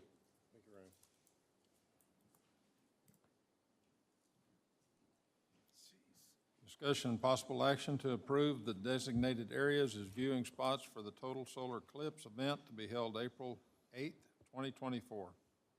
Mayor and council, as you're aware, we've really tried to narrow down, pick out some good viewing spots during this time. We've been working, Stacy, Chris Eicher, they've all been working on getting these sites located as far as what's going to be optimal for the city of Lampasas. We've also met with the Ministerial Alliance. We had lunch with them, working with them, just letting them know, hey, this event's going on. You have some properties that are on Key Avenue, that are on 190, that are on 281, 183. You're liable to have a lot of people coming in and out of there trying to use your facility. We've not heard back from them yet as far as what their plans are. Great example of that's going to be just the First Baptist Church right here, a nice big parking lot right on Key Avenue. We feel like we're going to hear back from them without any issues. We did speak with the Lampasas Independent School District. We met with them a couple of weeks ago as far as what they're going to do with their facilities. They were kind of looking for a little bit of just, hey, what do you think? And we was like, hey, it's y'all's to call and everything like that. We did speak with them. They're going to keep all their facilities closed. They feel like it's in the best interest of the school district to have their property secured up to where it's not going to be allowed to have access to it or anything like that. I think they have several facilities that it's going to be easily done as far as the high school closing that access to that property. Some of the facilities, it may be a little bit more difficult as far as, you look at Klein Whitus, how are you going to secure that? In the middle school, it's a little bit more open. We'll do the best that we can.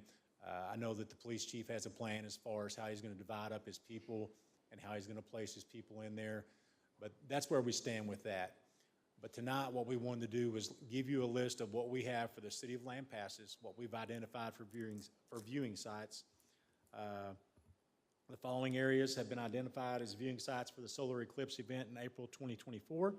Staff feels that these are safe areas that can be monitored and provide adequate room for visitors to enjoy the viewing of the solar eclipse. The 580 Sports Complex will be assigned to a parking management company to provide a presence for crowd control and to manage parking spaces. The facilities that will be involved in this is Turner Field, 580 Sports Complex, W.M. Brook, Avenue A, Campbell Park, Gavin Garrett Soccer Field. If you'll look at the number of parking spaces at each one, obviously 580 Sports Complex is the biggest one. That's why we feel like as far as making that successful, pushing people in that direction, we're probably going to need some type of a company out there to do that. We just don't have the manpower as a city staff. We don't have the city manpower to operate that particular junction. So that's where we want to do that. Getting back to a question that was asked previously as far as is there any way to recoup some of the cost on this? If you look at, you've got, what is that, 2,110 parking spaces out there.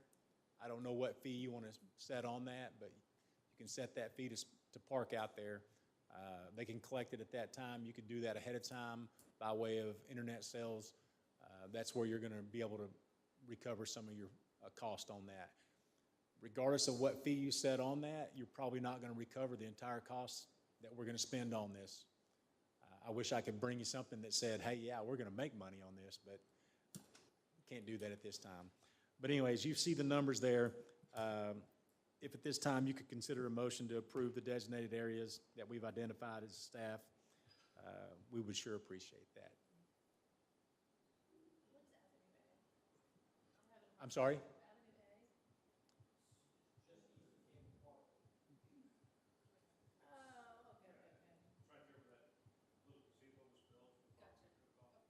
Okay. This is, Do we need to have a motion? I'll make a motion to approve designated areas identified by staff as viewing spots for the total solar eclipse to be held April 8th, 2024. Second. All right, I got a question. kind of sort of goes back to what Ryan was talking about on street closures and this and that, and it pertains to EDC and securing the business park. If we don't do anything about that, people are just going to go out there. And that has not been identified as a spot for viewing, and I have not heard any discussion on how we're going to secure that location. We could utilize it as on-street parking, and it could be included in this, or we could close it. But I The think the EDC had discussion, I believe, over 2 meetings, Okay. Stacy? Okay. So I think that they're going to continue to talk about it and refine whether, to what extent it is open. Is that safe to say?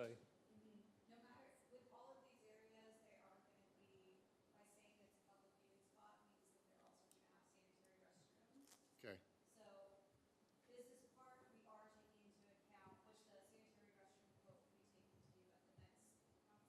Okay.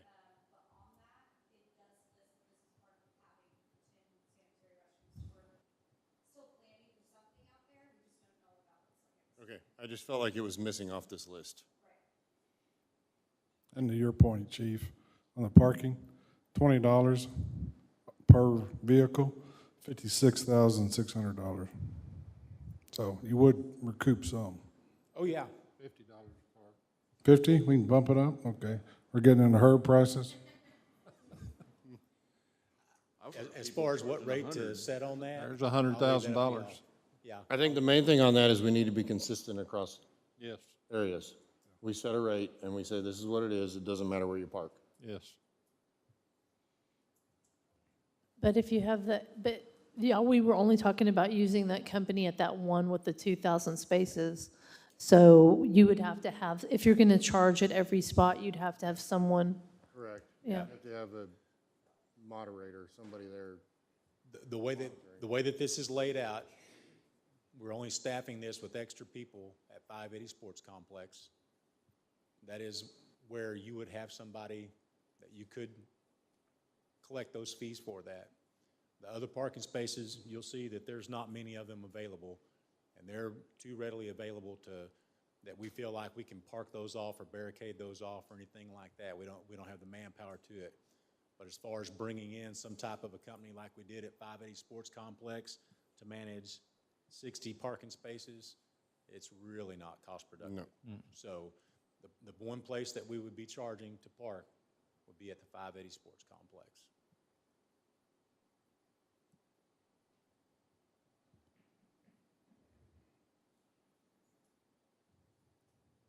All right, any other discussion? Good? All in favor? Aye. Any opposed?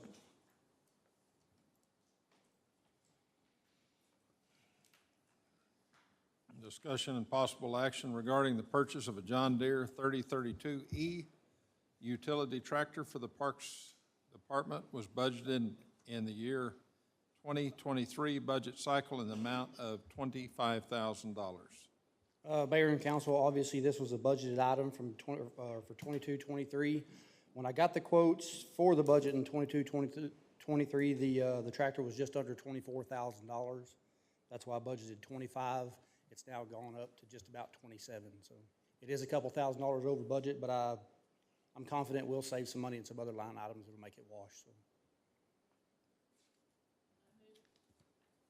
I move to approve the purchase of a John Deere 3032E compact utility tractor in an amount not to exceed $27,000 from United Ag and Turf, a Sourcewell member. Second. Any discussion? All in favor? Aye. Any opposed?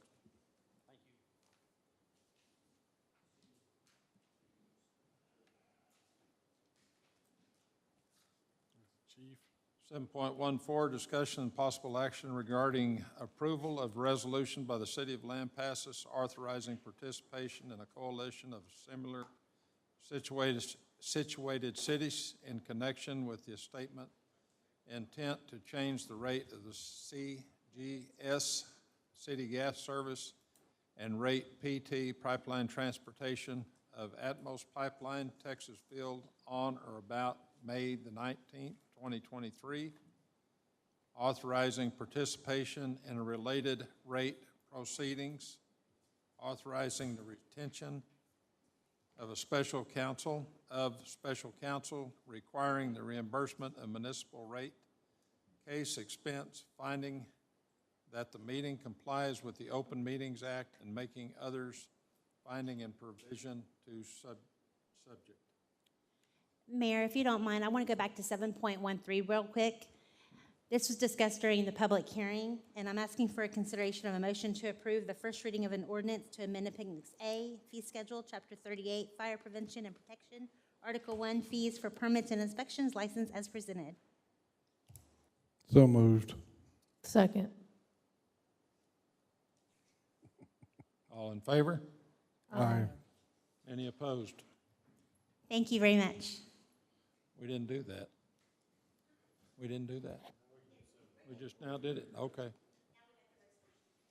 Oof, Lord.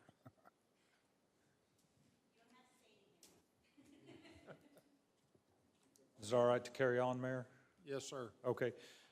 You have a resolution in your packet that you've been asked to consider tonight. Just some very brief background. The city is part of a coalition of communities that is served by Atmos. This particular coalition, the Atmos Texas Communities, basically keeps an eye on rates, and through a negotiated rate settlement procedure with Atmos, we are able to intervene, particularly when, in this case, their transmission rates have gone beyond what has previously been approved for by the Railroad Commission. Just a couple things I would point out.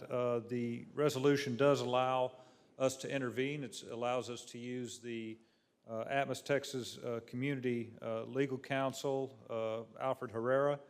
The other thing that's important to note to you as well, as through the negotiated rate settlement procedure, our counsel is paid for.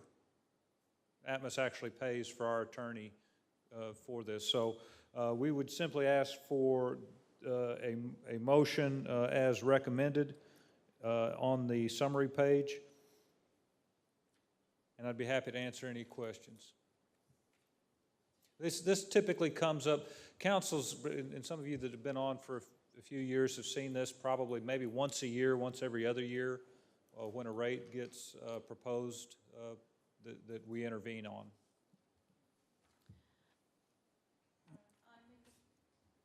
I make a motion to approve the resolution by the City of Lampasas authorizing participation in a coalition of similarly situated cities in connection with the statement of the intent to change rates CGS, City Gas Service, and rate PT, Pipeline Transportation of Atmos Pipeline, Texas filed on or about Texas filed on or about May 19th, 2023, authorizing participation in related rate proceedings, authorizing the retention of special counsel, requiring the reimbursement of municipal rate case expenses, finding that the meeting complies with the Open Record Meeting Act, and making other findings and provisions to the subject. Second. Any discussion? I hope not. All in favor? Aye. Aye. Any opposed?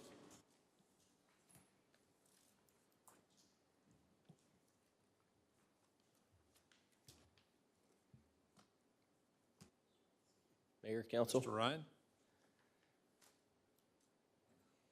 The construction speed limit on US Highway 281 is being requested by TxDOT.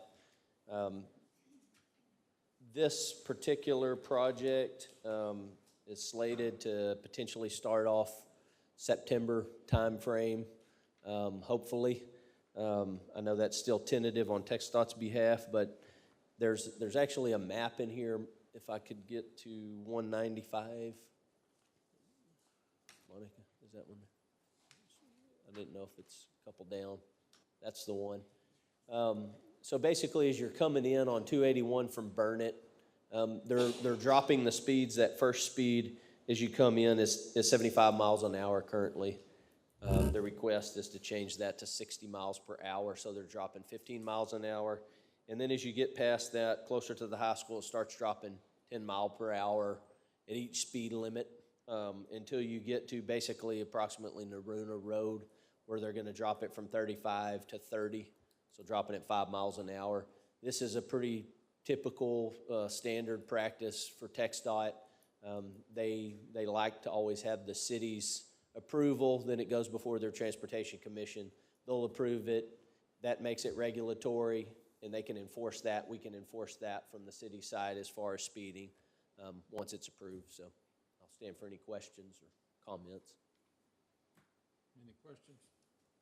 I'll make a motion to approve the request from TxDOT Brownwood District to reduce the speed limit of US Highway 281 during construction beginning in Burnett County, continuing to South Main Street as indicated on the map included with the request form. Second. Any discussion? Just that quick question about because since this is a state highway, are they the ones putting up the signs for the school zone, or are we? Because I know we said we'd look into it, but I mean, would they then drop the, On state right-of-way, that's a good question, Councilwoman Keeney. On state right-of-way, those speed limits that are going to be on their roadways will be signs that they install. So in TxDOT right-of-way, they'll install their own signs. Most likely they'll have a flashing beacon on there to get your attention. Usually they're fairly large when they mount their roadside flashing beacon signs for school zones. So that would be a TxDOT installation on their right-of-way. But these signs too would be their construction person, whoever wins that bid will be installing those signs. Basically, they put a plastic bag over the existing sign. If they don't take it out, which in this case, they're probably going to take them down because they're widening the road. Usually they'll have to put a plastic black bag over them, and then they post their new construction speed limits on temporary posts, but most likely this will be, all temporary posts, and they'll take out the old signs for now. All in favor? Aye. Any opposed? Discussion and possible action to declare a 2007 Holt Caterpillar 824 G-wheel loader used by the street department as a surplus and authorize disposal as allowed by state law. Thank you, Mayor. This is one that I know the street department has been very excited. It was actually delivered this past week.